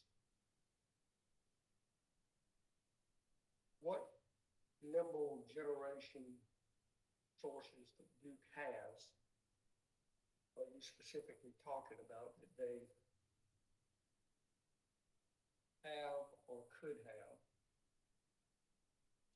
And I'm not sure that I followed the answer. What is it that they have other than an existing plant that you say might be operating at 70%, they can push it to 90%? What existing generation are you specifically talking about that can replace 6,934 megawatts of generation? Yeah, so that's the could have part.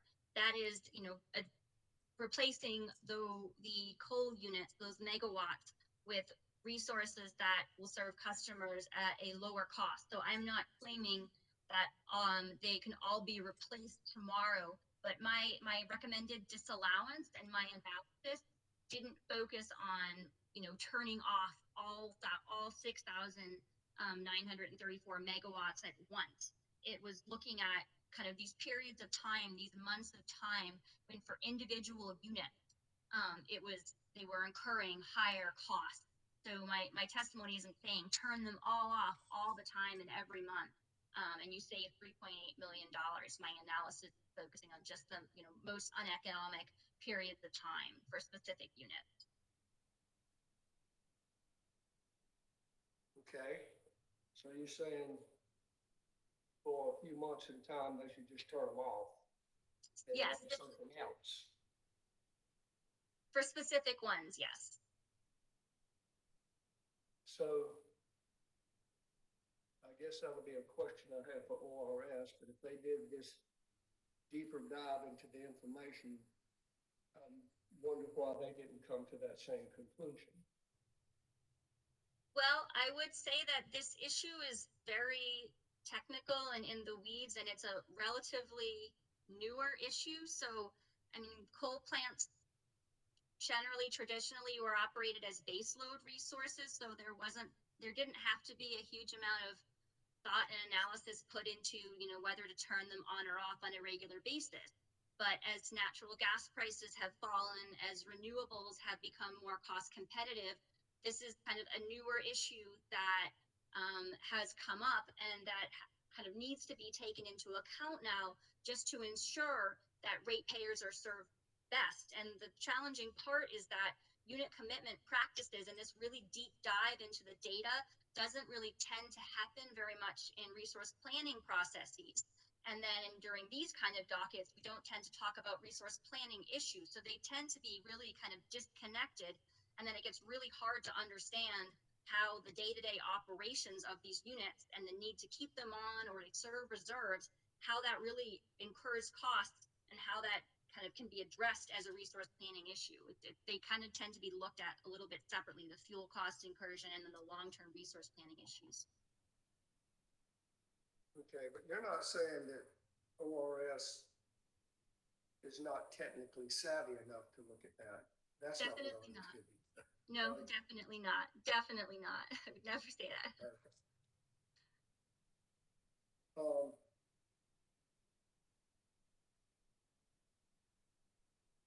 I think on page 9, 1 through 6, lines 1 through 6 of your short bubble, you seem to be saying that these high coal costs appear to only be useful because DEC says they need this generating ability. Is this correct? I'm sorry, you said page In other 9? words, I'm sorry. Page 9, sorry. I want to make sure I'm on the right page here. Page 9, lines 1 through 6, I think. Okay. So I'm sorry, could you repeat your question could you repeat your question for me?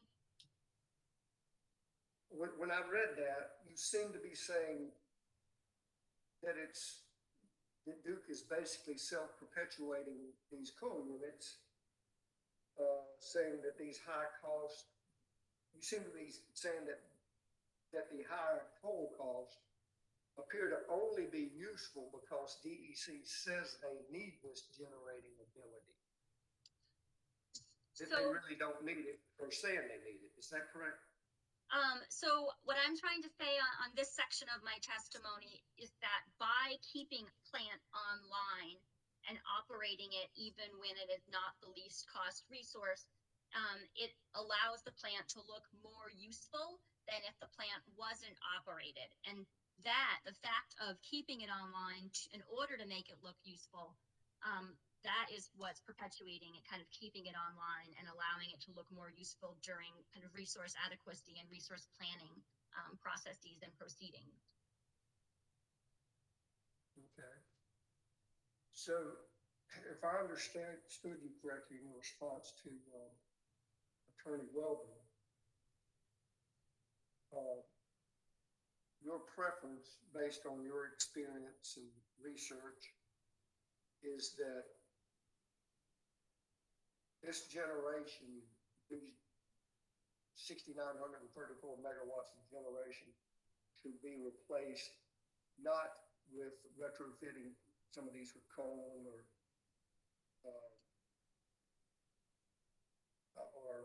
with natural gas, but with exclusively renewables. Is that correct? Battery storage as well. But I believe that they can be. I have not done a full retirement study, unit commitment study myself, so I can't say for sure, what would be required in order to make a more reliable system for Duke. But I do not believe that the coal units are part of that system. Well, if they're retrofitted for natural gas, So that could certainly be evaluated. Unfortunately, these coal units, they're steam plants. So they're not going to be as efficient as, say, a new combined cycle plant. So that certainly could be considered as part of the portfolio, but they're not likely to be the lowest cost option. Some of the coal plants currently operate dual fuel on gas. And so those costs were incorporated in my analysis, and they're not necessarily significantly cheaper because they are still kind of these old steam plants. So I'm not sure what's involved with coal retirement study. I imagine it looks at decommissioning costs, what's out there that could replace it, what's the capital cost of that, what's involved with transmission, a host of things like that. Do you know? Yes. What's So involved? Go ahead. Sorry.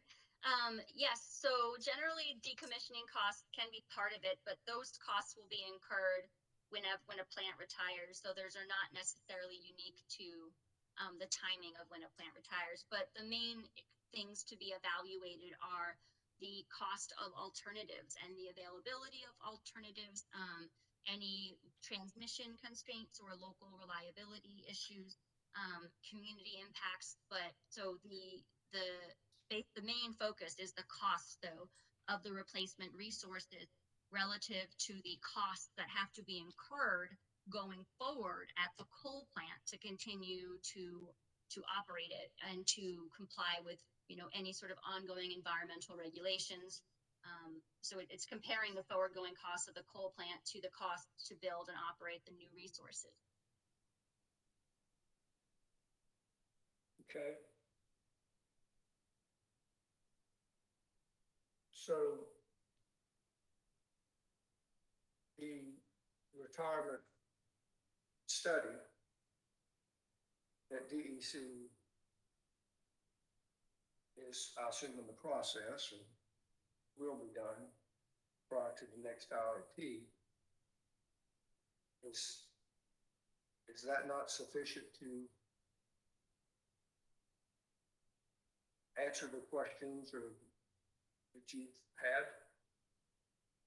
It depends on how they do the study, the results, and the analysis. I would assume that would have to be reviewed and vetted to determine whether whether the process that was used was sufficient. Okay.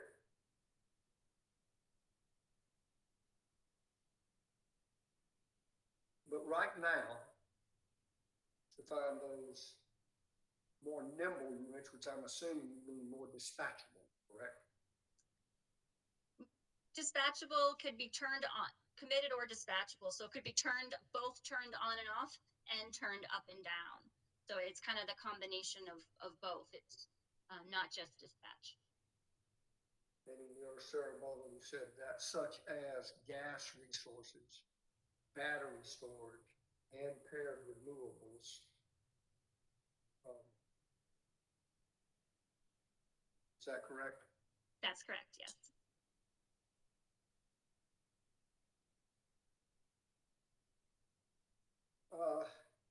I think that's all, Ms. Glick. I appreciate it. Thank you very much. Thank you, Commissioner.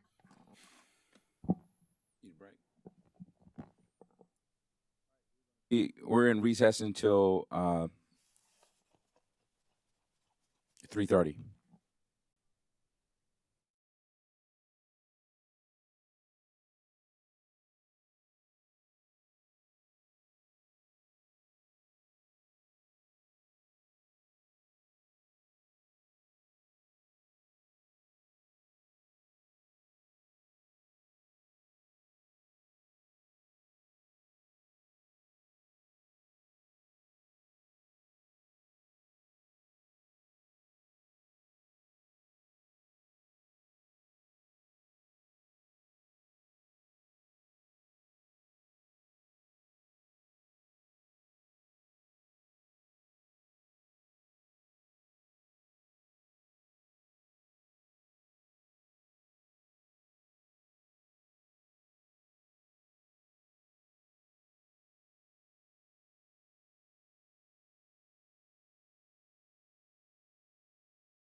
Good afternoon, ladies and gentlemen. Welcome back to welcome back to the Public Service Commission of South Carolina, excuse me. We're here in docket number 2021-3-E. Before we start back with witness Glick, let's take roll. President of hearing room, we have Commissioners Thomas, C. Williams, Powers, Belzer, J. Williams, and joining us virtually, we have Commissioners Irvin and Caston. Ms. Glick was finished answering Commissioner Caston's questions, and now we're going to move to Commissioner Williams. Good afternoon, Ms. Glick. Good afternoon. Hope you're doing well. Thank you, I am. I want to start with what I think is the most central question that I'm wrapping my head around, and that is that you are arguing that the commission disallow the $3.8 million of excess fuel cost in this proceeding as a result of uneconomic commitment decisions of the review period. It's my understanding that from a legal perspective, fuel costs may be disallowed if due regard was not given by the company for reliability of service, economical generation mix, generating experience of comparable facilities, and minimization of the total cost of providing service. Are you arguing, are you suggesting, are you identifying that the company did not take due regard for any of those concerns when incurring fuel cost? And if so, please kind of break them down based on kind of the legal parameters that we're working within. Yes, so I am arguing that they did not minimize the fuel costs and the total production cost of which the fuel costs are part of, and they made imprudent decisions. So based on the information that they provided from the GenTrader commitment and dispatch software, it appeared that they were committing and running units at times when it's coal units specifically, at times when their costs were exceeded the system lambda, so what should be the marginal cost to operate a unit. So in that way, it appeared that they were operating imprudently and therefore incurring kind of excess costs above what they should have to operate their system and to serve load. And so is that reliability, economical generational mix, generating experience of comparable facilities, or minimizing of the total cost of providing service, or a combination? I would say it's a combination of the economic generating mix and the minimizing the cost to provide service.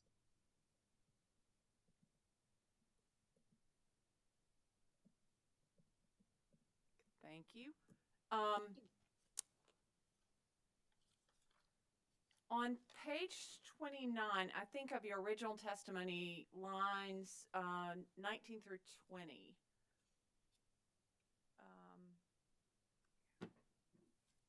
Okay, page 29, 19, yes, I'm there. Right.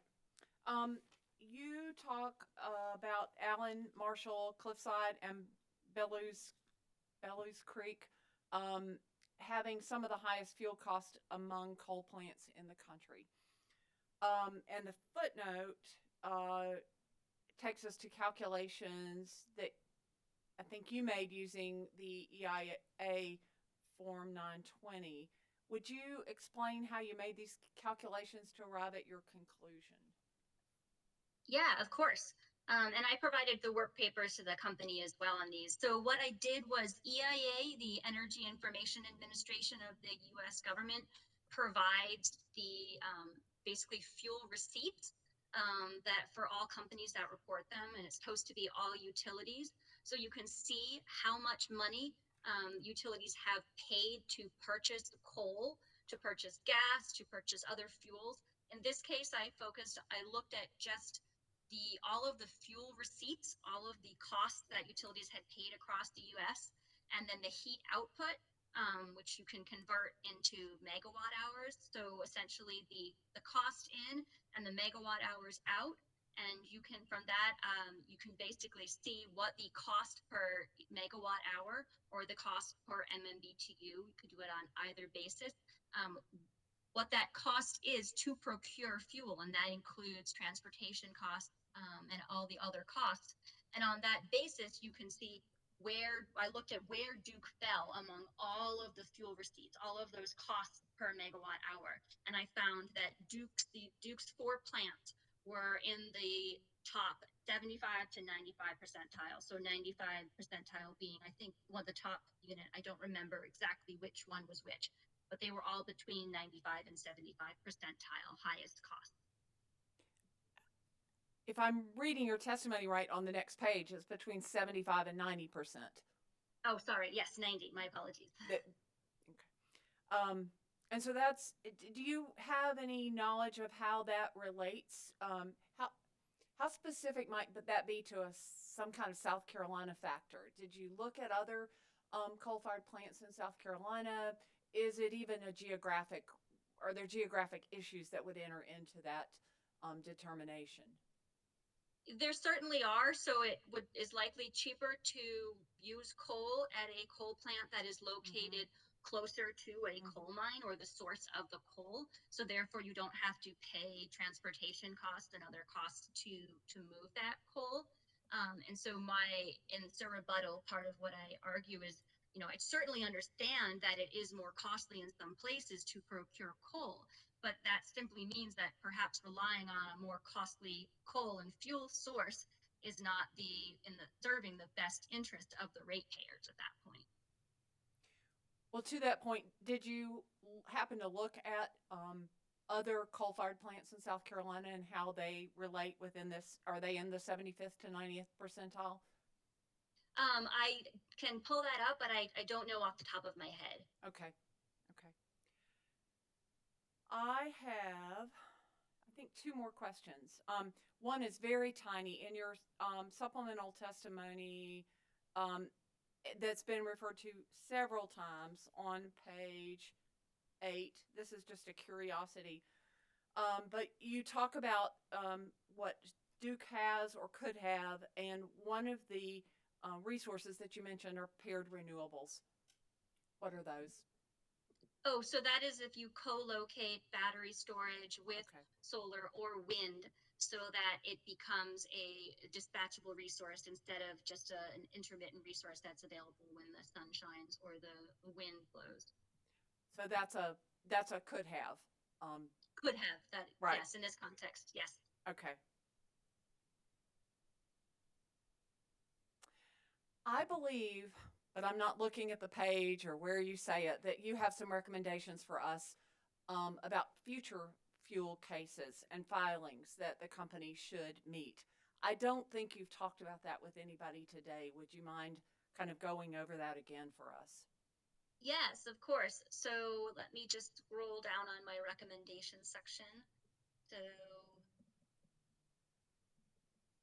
So I'm looking at my point 3 of my recommendations, which basically outlines the reporting requirements that I believe Duke should implement and provide to the commission. So as part of the fuel adjustment clause process, I believe they should provide all of this kind of 7-day forecast that they say they produce in GenTrader that show the costs that they see at the time that they're making their unit commitment decision.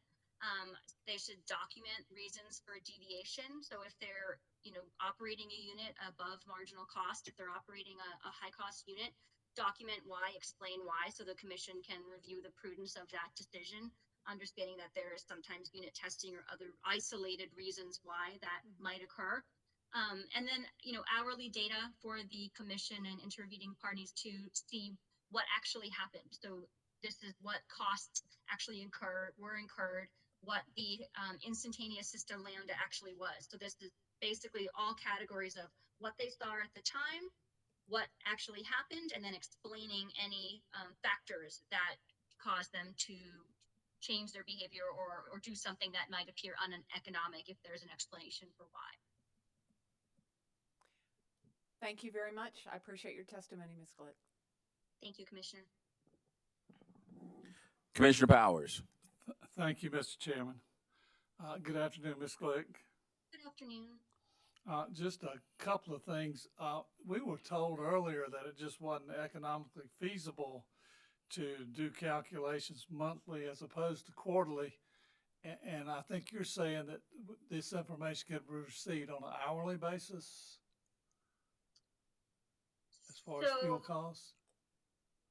So I'm not 100% sure what the monthly conversation earlier was about. I recall that was something about forecasting Yes. fuel costs. So the hourly analysis and data that I am looking at, it's not a forecasting of fuel costs. It's forecasting how the company will operate its power plant. So the fuel costs are the forecast that I believe were being discussed are an input to this GenTrader model, but the hourly analysis I'm talking about is the company using that among myriad of other inputs to decide which power plants to commit and operate, which they do on an hourly basis. Okay, gotcha. Somewhere in your testimony, you mentioned you're talking about the cost of coal, and that, of course, South Carolina, North Carolina are coal-producing states. But I thought I saw some comparison as to coal costs versus Wyoming. My understanding is that Wyoming produces something like almost 3 to 4 times more coal than a state, even like West Virginia, which is, I think, the number 2 state. But I think your conclusion was if coal's that expensive, then move on to something else as quickly as possible. Is that what you're saying? Yes, so I mentioned the reference to Wyoming because company witness Suez mentioned Wyoming, so I was kind of responding to his claim regarding that. But fuel costs in general are generally one of the largest inputs into the operational costs of a plant. And so as part of the evaluation of the economics of operating a plant, if one of your inputs is the cost becomes exceptionally high, that has to be a huge driver in deciding and evaluating whether or not it's still economic to run that plant on that fuel, regardless of the reasons why that cost is really high. But Wyoming really wouldn't be a fair comparison, would it, since they produce so much coal there? Yeah, they're located in a different part of the country. Okay. The heat cost, when you break it down, as you said, that a certain amount of heat creates a certain amount of megawatts, kilowatts. Why in these plants would there be such a discrepancy? Some of them, it seems it's around 800, and some things it seems around 11 or 1200. Why would plants have such a discrepancy in the same area? In heat rate? Yes. So that could depend on which fuel is operating. I'm not sure. I don't have the heat rates in front of me. If some of the lower ones were for when the plant was operating on gas instead of on coal. It depends on what type of coal is being burned. So there can be variation based on the type of coal, based on the mine that the coal came from. The particular equipment in the plant as well can impact the heat rate. So there can be upgrades made to plants to make them, process the coal more efficiently. So there's myriad of factors across the plant relating to both the plant's technology and the coal that can impact that. Okay. And you talk of nimble resources.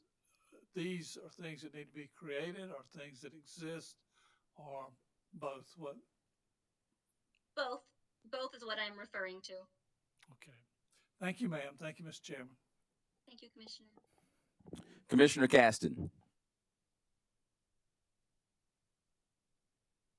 Thank you, Chairman Williams. Ms. Glick, I hope I can ask another question or two. Of course. Follow up. I meant to ask you earlier, relative to information request,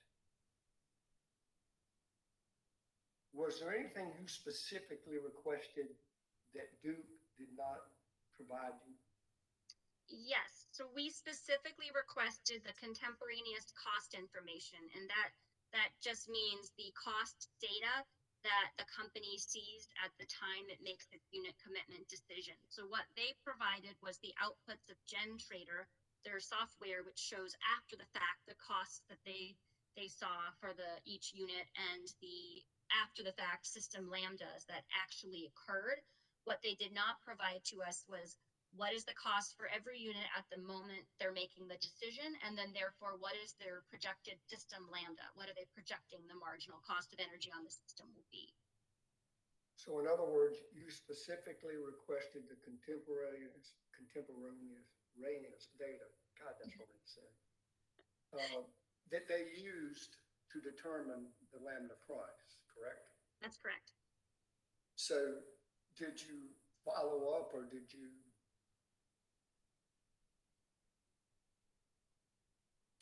let them know that's not what I need? I don't know if there was enough time between when we got the responses and when we filed testimony to push back on that. We did in North Carolina and did not successfully get it.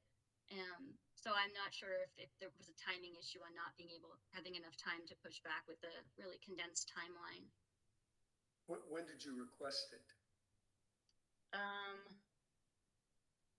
Have to give me 1 second. I can pull up the discovery response. I'm trying to see.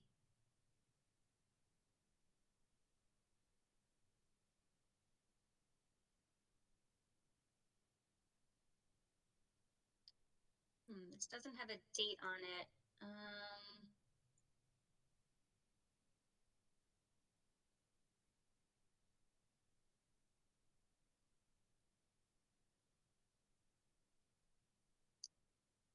I apologize. I don't have in front of me, can get back to you with the answer, but the exact date that it was filed.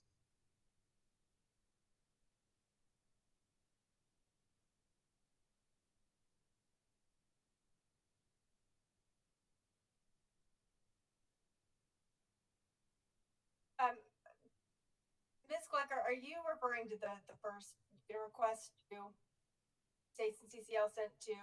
Yes. Duke Energy Carolinas, subject to check, Commissioner Costin, I believe that was served on PSC on August 3rd, 2021.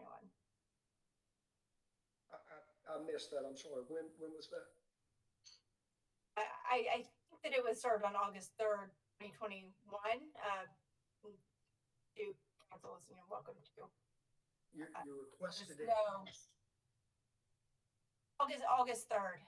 Sorry, I'm losing my voice a little bit. When did they respond? I think it would have been 20 days after that.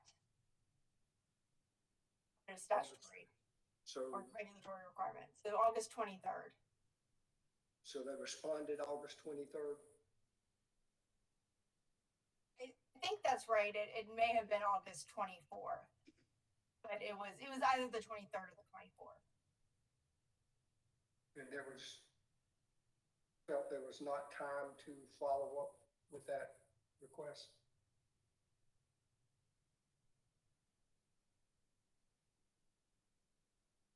It took a while to review all the data and see what they had actually provided. And so I did not have a chance to follow up and to push back on that, unfortunately.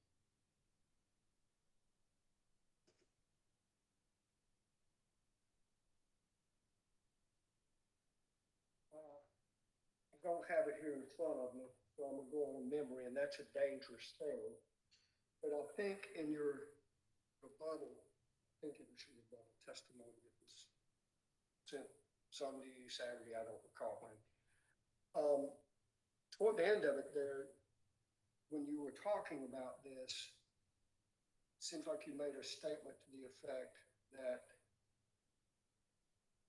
having pointed all that out, you said it wasn't necessary because I guess let me see if I can find it. I think I know what you're referring to. If you want me to give it a shot. Yes, ma'am, I do. Bail me out. and tell me if I'm wrong, but I think what you're referring to is when I was saying that despite the fact that I did not have all of the data necessary to fully evaluate prudence, using this after the fact data, I could still evaluate whether or not they had operated generally economically, because on the plus or minus, they should generally always be operating their units around the marginal cost. And so looking at the pattern and looking at the months of losses, I could still identify patterns and periods of uneconomic commitment, even without their daily data.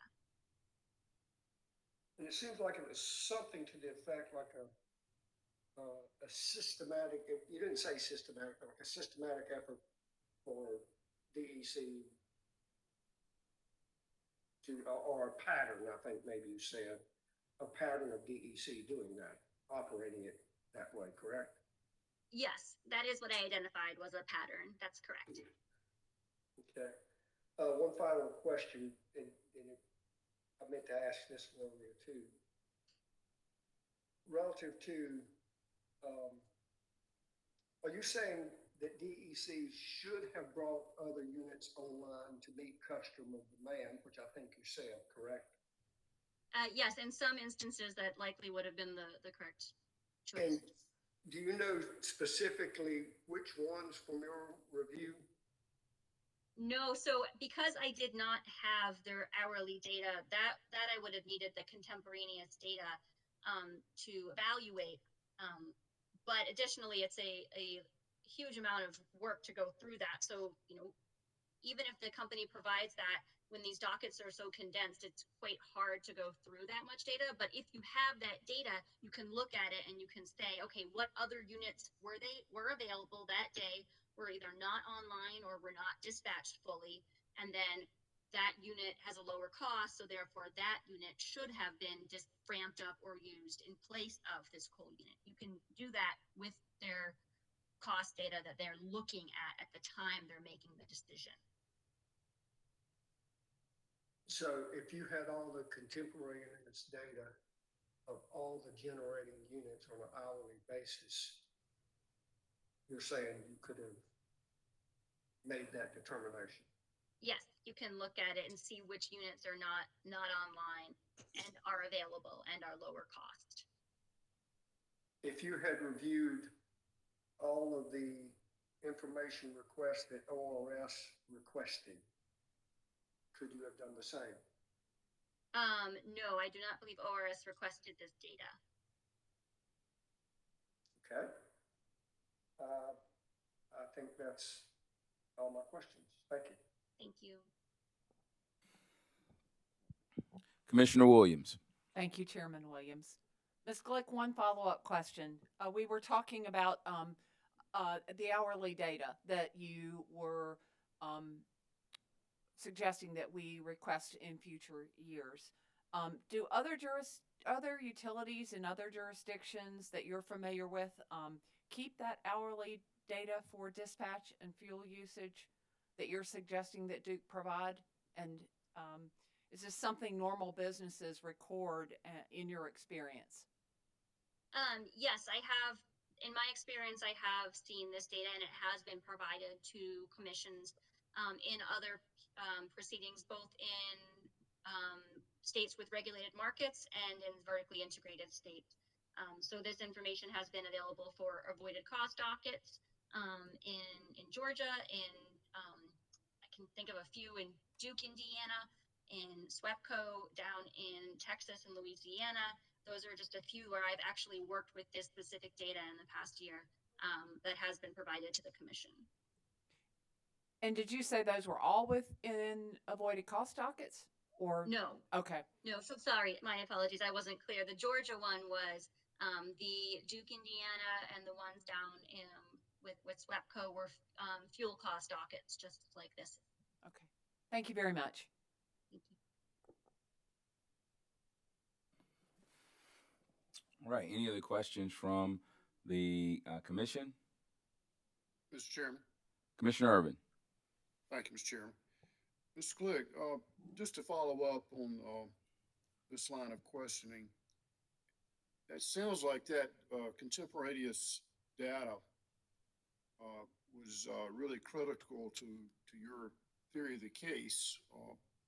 Why didn't you ask your attorneys to file a motion or a continuance, or also a motion to compel the answers to that discovery, since it seems to be very important to your contentions?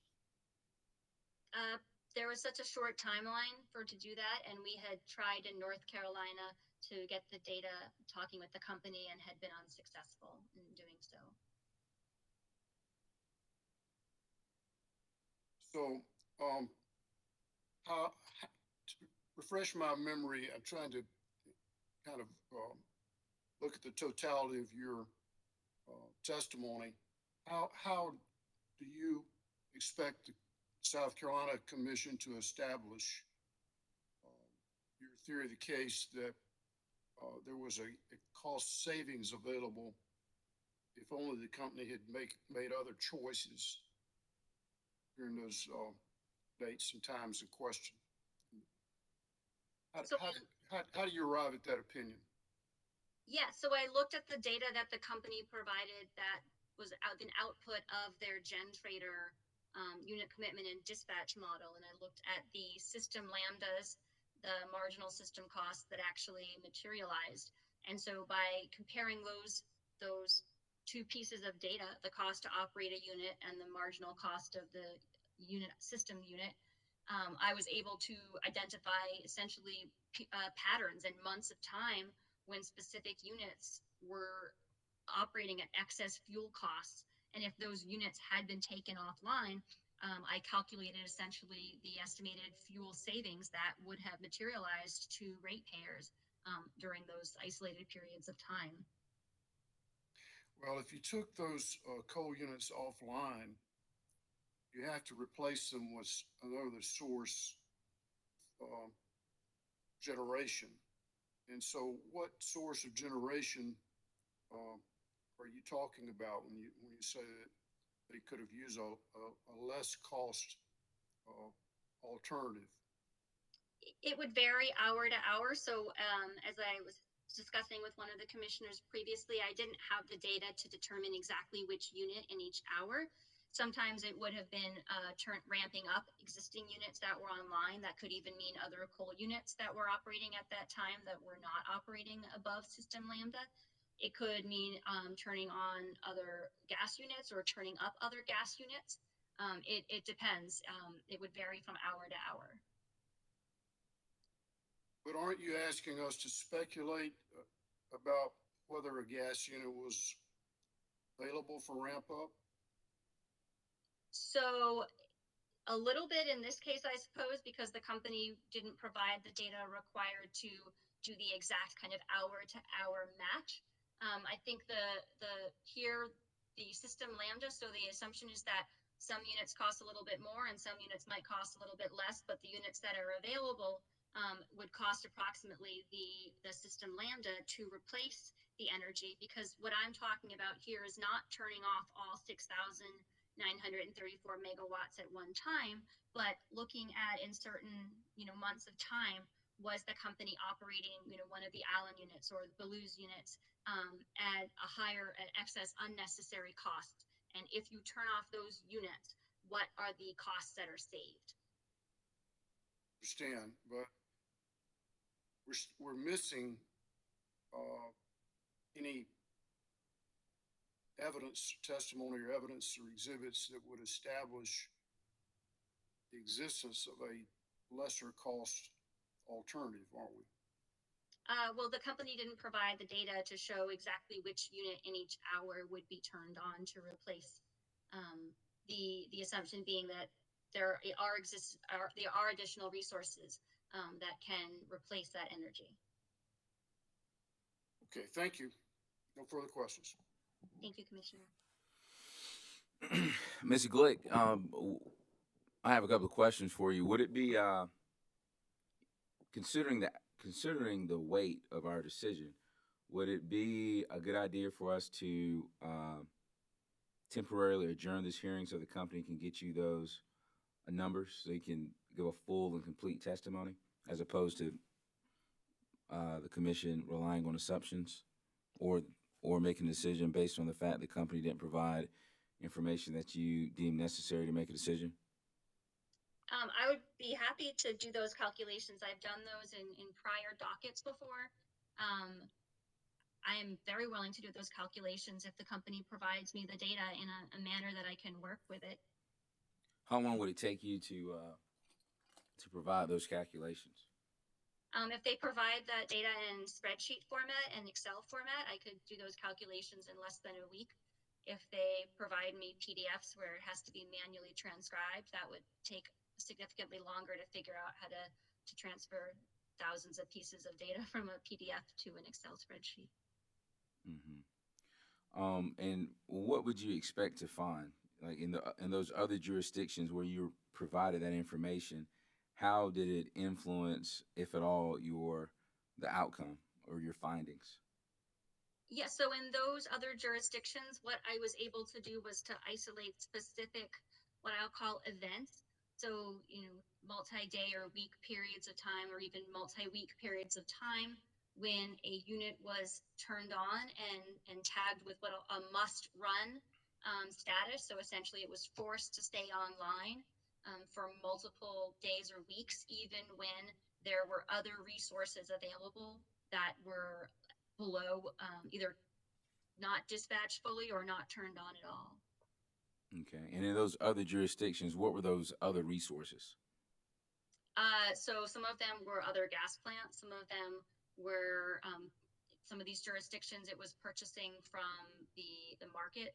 And in some of the jurisdictions where there were non-markets, it was even from turning up other coal plants that were online and purchasing from those plants and turning off other coal plants. So it has varied widely between market purchases when there is a market and turning on or turning up gas plants and dispatching other units that are currently online. Mm-hmm. Is there the ability to purchase from the market in this jurisdiction? No, there's not here. Okay, so that's not applicable here. No. So No. what would be the other options available? So other generating units in North and South Carolina that DEC owns, or that it jointly dispatches with DEP, other gas plants, other coal plants, other renewables that it has available. Okay. So let's just for hypothetical purposes, because you don't have the information. Right. If you do receive the information and it turns out that Duke is right, would you be able to accept that? And when I say right, that they ran the system in the most efficient and economic way possible based on what they believe the generational needs were, would you be able to accept that as true? I certainly would. It wouldn't change my testimony around kind of the high fuel costs and the portion of the marginal production costs the portion of the total fuel costs that are omitted. But I would certainly accept that if I did not see evidence of imprudent behavior. I would accept that. When I review data and don't see imprudent behavior in other jurisdictions, there's no testimony. You don't make the case. I only file this testimony when there's actually evidence that the utility has committed its plants, even when it knows based on its own data that they will lose money. Understood. Regarding your testimony, if I understood you correctly, you've testified for about 9 years. No, I've worked at my current job testifying since 2018, but I've worked in the field for about 9 years. Okay. All right. So about 3 years of testifying. That's correct. All right. How many times have you testified on behalf of the utility? I have never testified on behalf of the utility. Okay. Why is that? Because utilities don't hire my company to do testimony in these dockets. We've done work for utilities and reports and other things, but not generally in docketed litigated proceedings. Okay. All right, that's all the questions I have for you. Commissioner Thomas. Thank you. So I guess my question kind of flows from the conversation you just had with the chairman. Sure. In terms of the $3.8 million, if that were disallowed, would that something else would have to replace that? The 3.8 million would not just go away, would it? I mean, there would have had to been fuel costs incurred somewhere else, so it wouldn't have gone from 3.8 million to zero. There'd be a different number. Is that correct?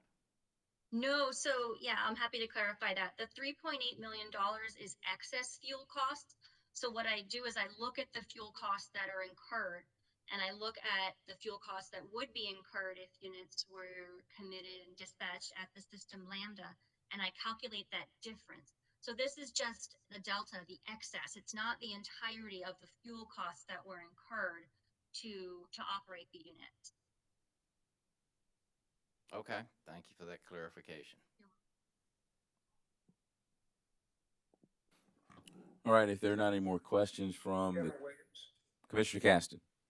I'm sorry, I'm going for round 3.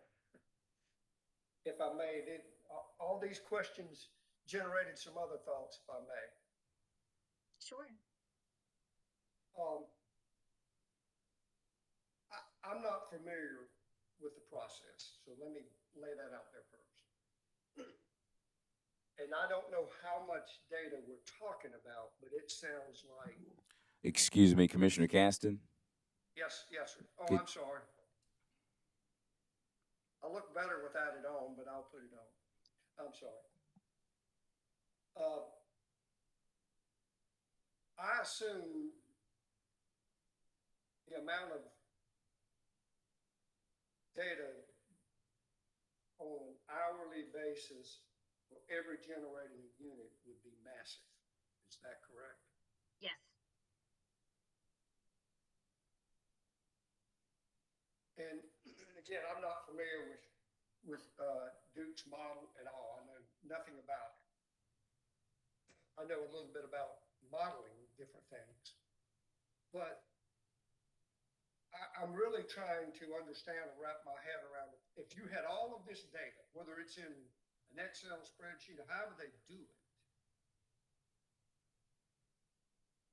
how, absent a model, do you have a model that you run that you put this in and sort through the data and such?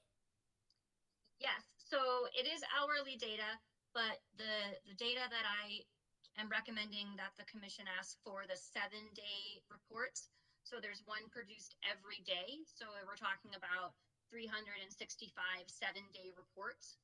So it has just the total costs for the day. It isn't broken down with information for every single hour.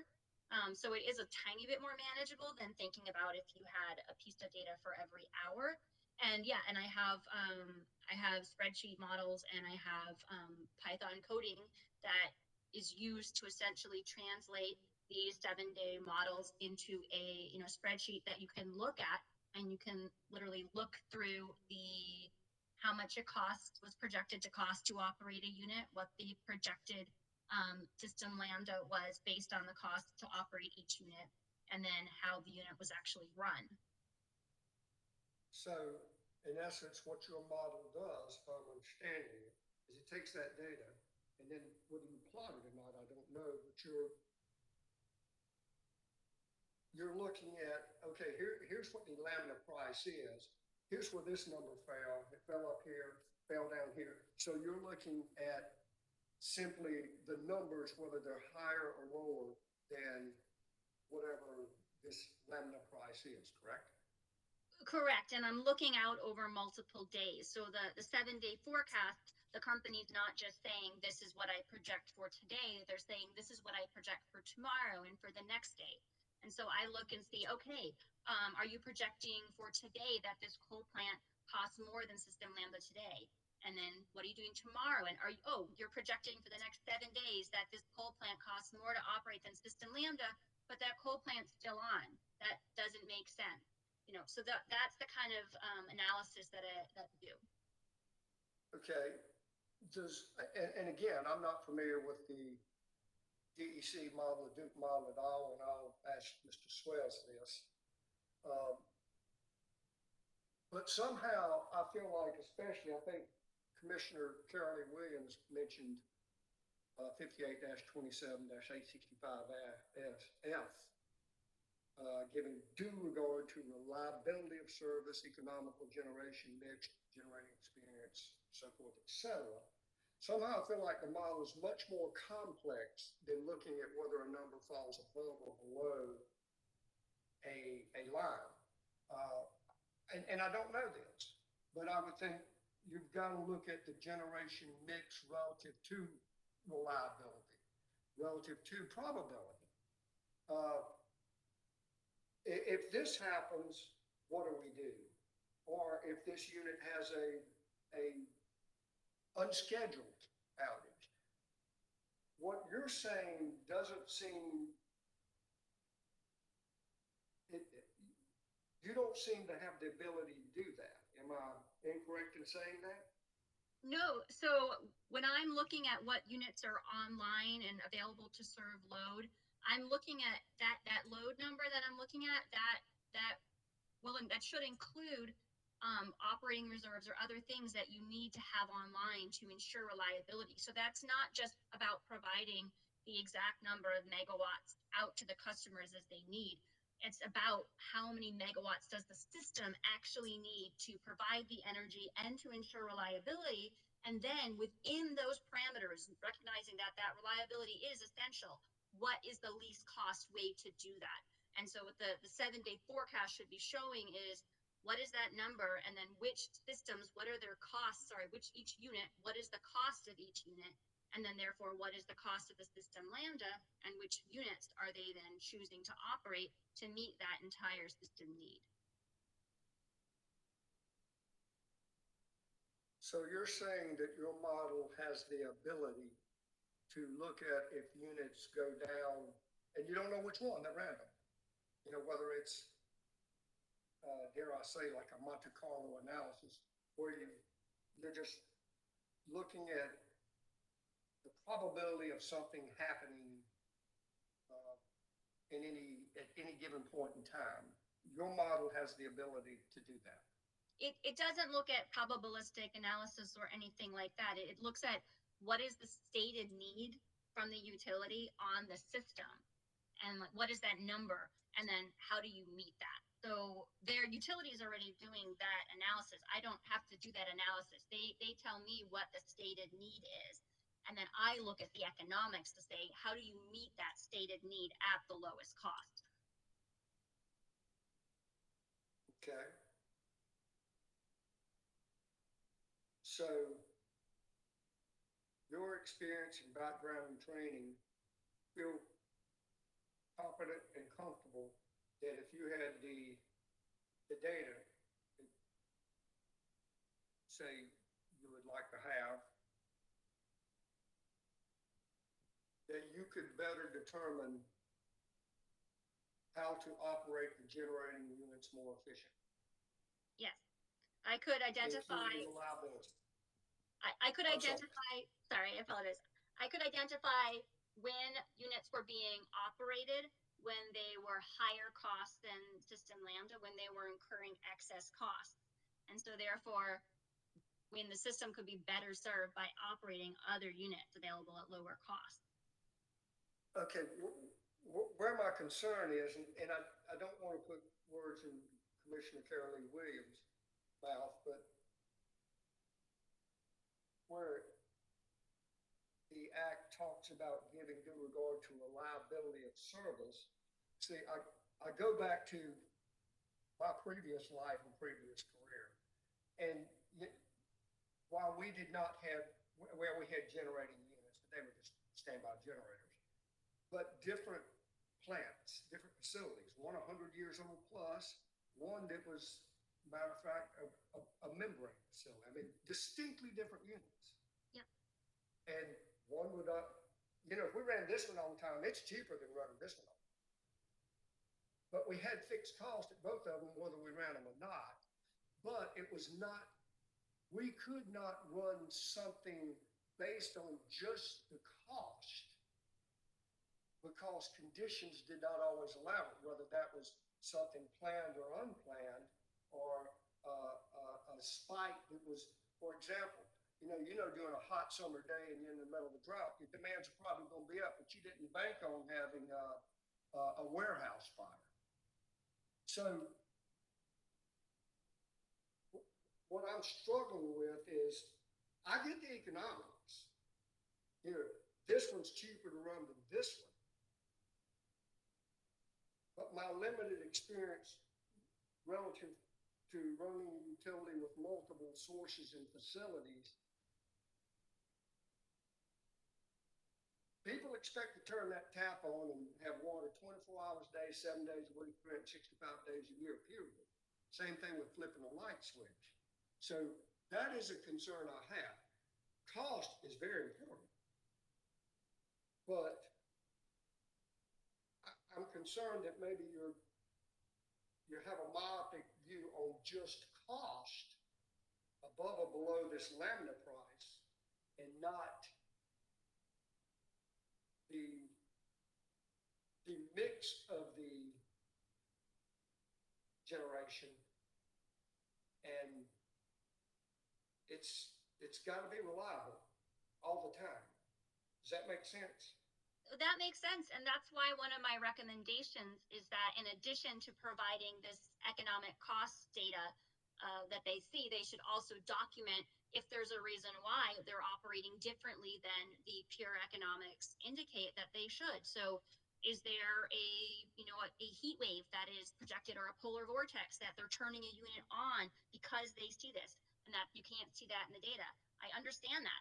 That's why one of my core recommendations is we'll document it if there's something occurring outside the system, because the commission can't evaluate the prudence of something if it's not documented and it's not explained. And so it's simply just document that if there are external factors that are driving a decision that aren't reflected in the economics.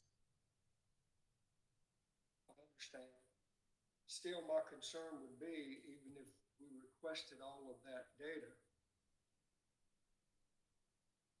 what do we do with it? I mean, I'm not.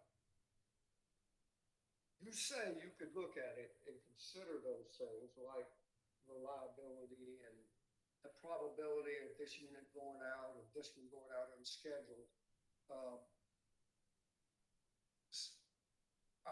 I may be wrong, and I'll try to clarify this with later witnesses, but I believe this is more complex than a spreadsheet and an over and under. That's just my opinion. Do you agree with that? So I agree that operating a system is more complicated than a spreadsheet, but what I am arguing in my testimony is that you can identify periods and events and incidences of uneconomic and imprudent operation by looking at the economics.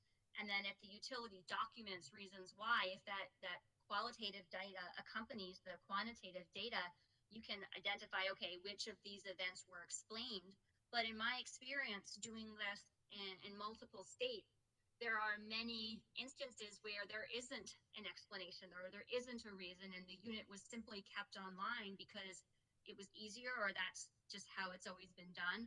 And there wasn't necessarily a reliability or another reason driving that. So I'm not saying that my analysis can tell them exactly how to run their system better. My analysis identifies when their system is not operating in a totally economic fashion. So you're suggesting that Duke provide at some point, monthly, daily, annual, times when, whether for reliability or whatever reason, any time that they use a generating system that is not at lambda price or below or optimal. Is that what you're suggesting? When they're sustained, yeah, when there's, when they look at their 7-day forecast and it says, this plant is more expensive than Lambda, and they decide to operate it for those, for a period of time. When there's kind of these sustained events where I'm not talking about an hour, what I'm talking, because it's certainly just, you're not going to turn a coal plant on and off, every hour because prices change. What I'm talking about is you're looking out over a multi-day period of time and justifying those decisions when the economics don't work out based on the data you have at the time. Just for the heck of it, this is off the top of my head, how do Duke's rates compare to where you live? I actually am not 100% sure. I don't remember the exact rates that ratepayers in South Carolina pay. I believe they're lower. I live up in Massachusetts, so we have slightly higher rates up here. Why is that? Because we rely on, there's gas constraints. There's constraints in getting natural gas up to the region. Okay. All right. Thank you, Ms. Glick. Thank you.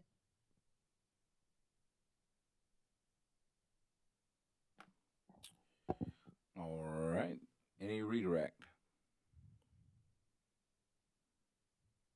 No redirect, Mr. Chairman, and we would ask that Ms. Glick be excused. Well, before we do that, I want to talk to the lawyers. She can step down, but I'm not comfortable excusing her quite yet. And this is to the applicant. I'm getting to the point where it's harder and harder to make a full and complete decision when a witness accuses the company of not providing requested information.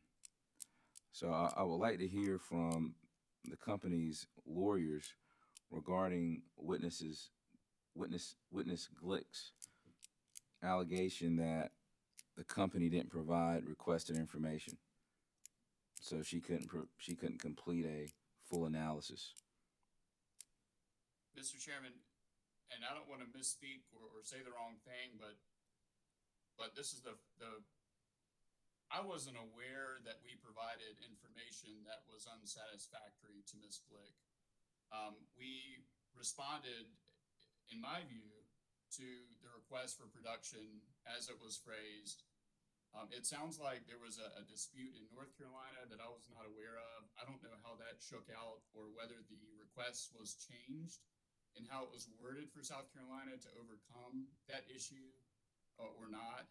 I'm a little bit at a loss, frankly, but generally, I think your instinct, as articulated earlier, is correct. That if data provided in response to discovery is unsatisfying or not complete or isn't what they were looking for, that a motion to compel is an appropriate course of action. An alternative is to reach out to the company and say, well, actually, we asked for this. You provided this. Can you provide, what we really had in mind? Ahead of filing a motion to compel. I think that's usually a good approach. I will say that I heard Ms. Glick say that she could perform her analysis in about a week. If we had that conversation with Ms. Glick or her client, then it sounds like we wouldn't be having this conversation right now, that she would have the data that she needed. But again, I don't know what information is available to be produced as related to what she requested. Primarily because, again, I'm a little bit surprised to hear that she didn't have what she needed. And maybe that's a personal issue. Maybe I need to have a conversation internally with the client and kind of get their view. But I'm frankly caught off guard by this. Attorney Mixon, could you help me understand why your witness would make that type of allegation without a motion to compel being filed?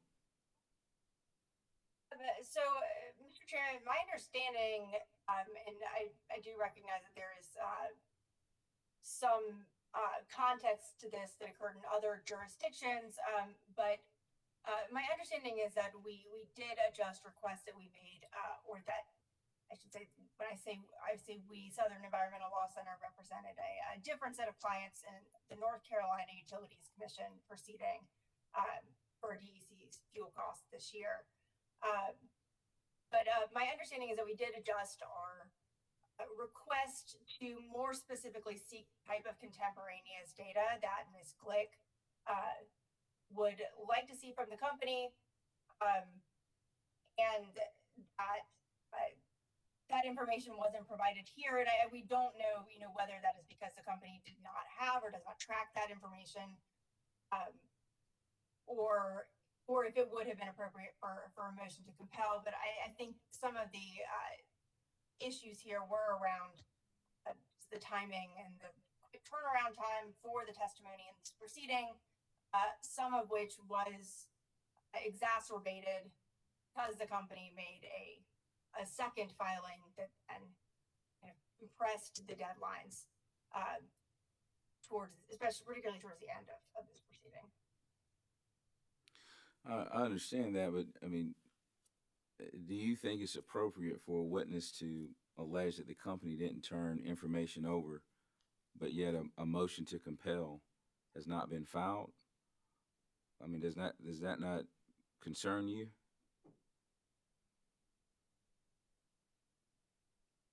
What are we supposed to do with that?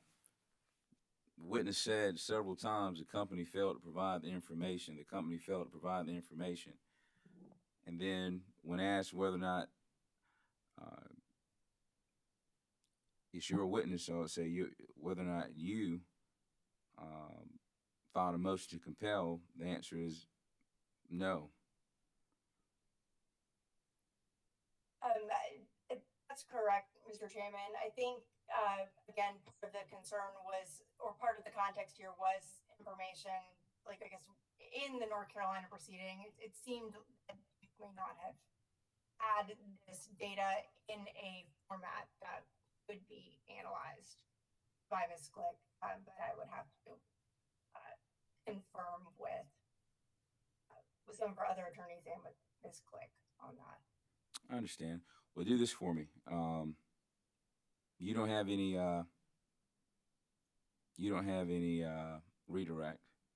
I think now is a good stopping point. But if you could confer with your colleagues so we can figure out what happened here, because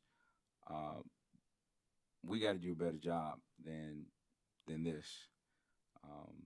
If there's information that witnesses need to make a full and complete analysis to present to the commission, then they need that information so the commission can make a full decision based on all the information and all the facts, not just the company didn't provide it or another party didn't provide it. Does that make sense? Yes, sir. All right. It does to me, Mr. Chairman. All right. We are in recess until 10 a.m. in the morning.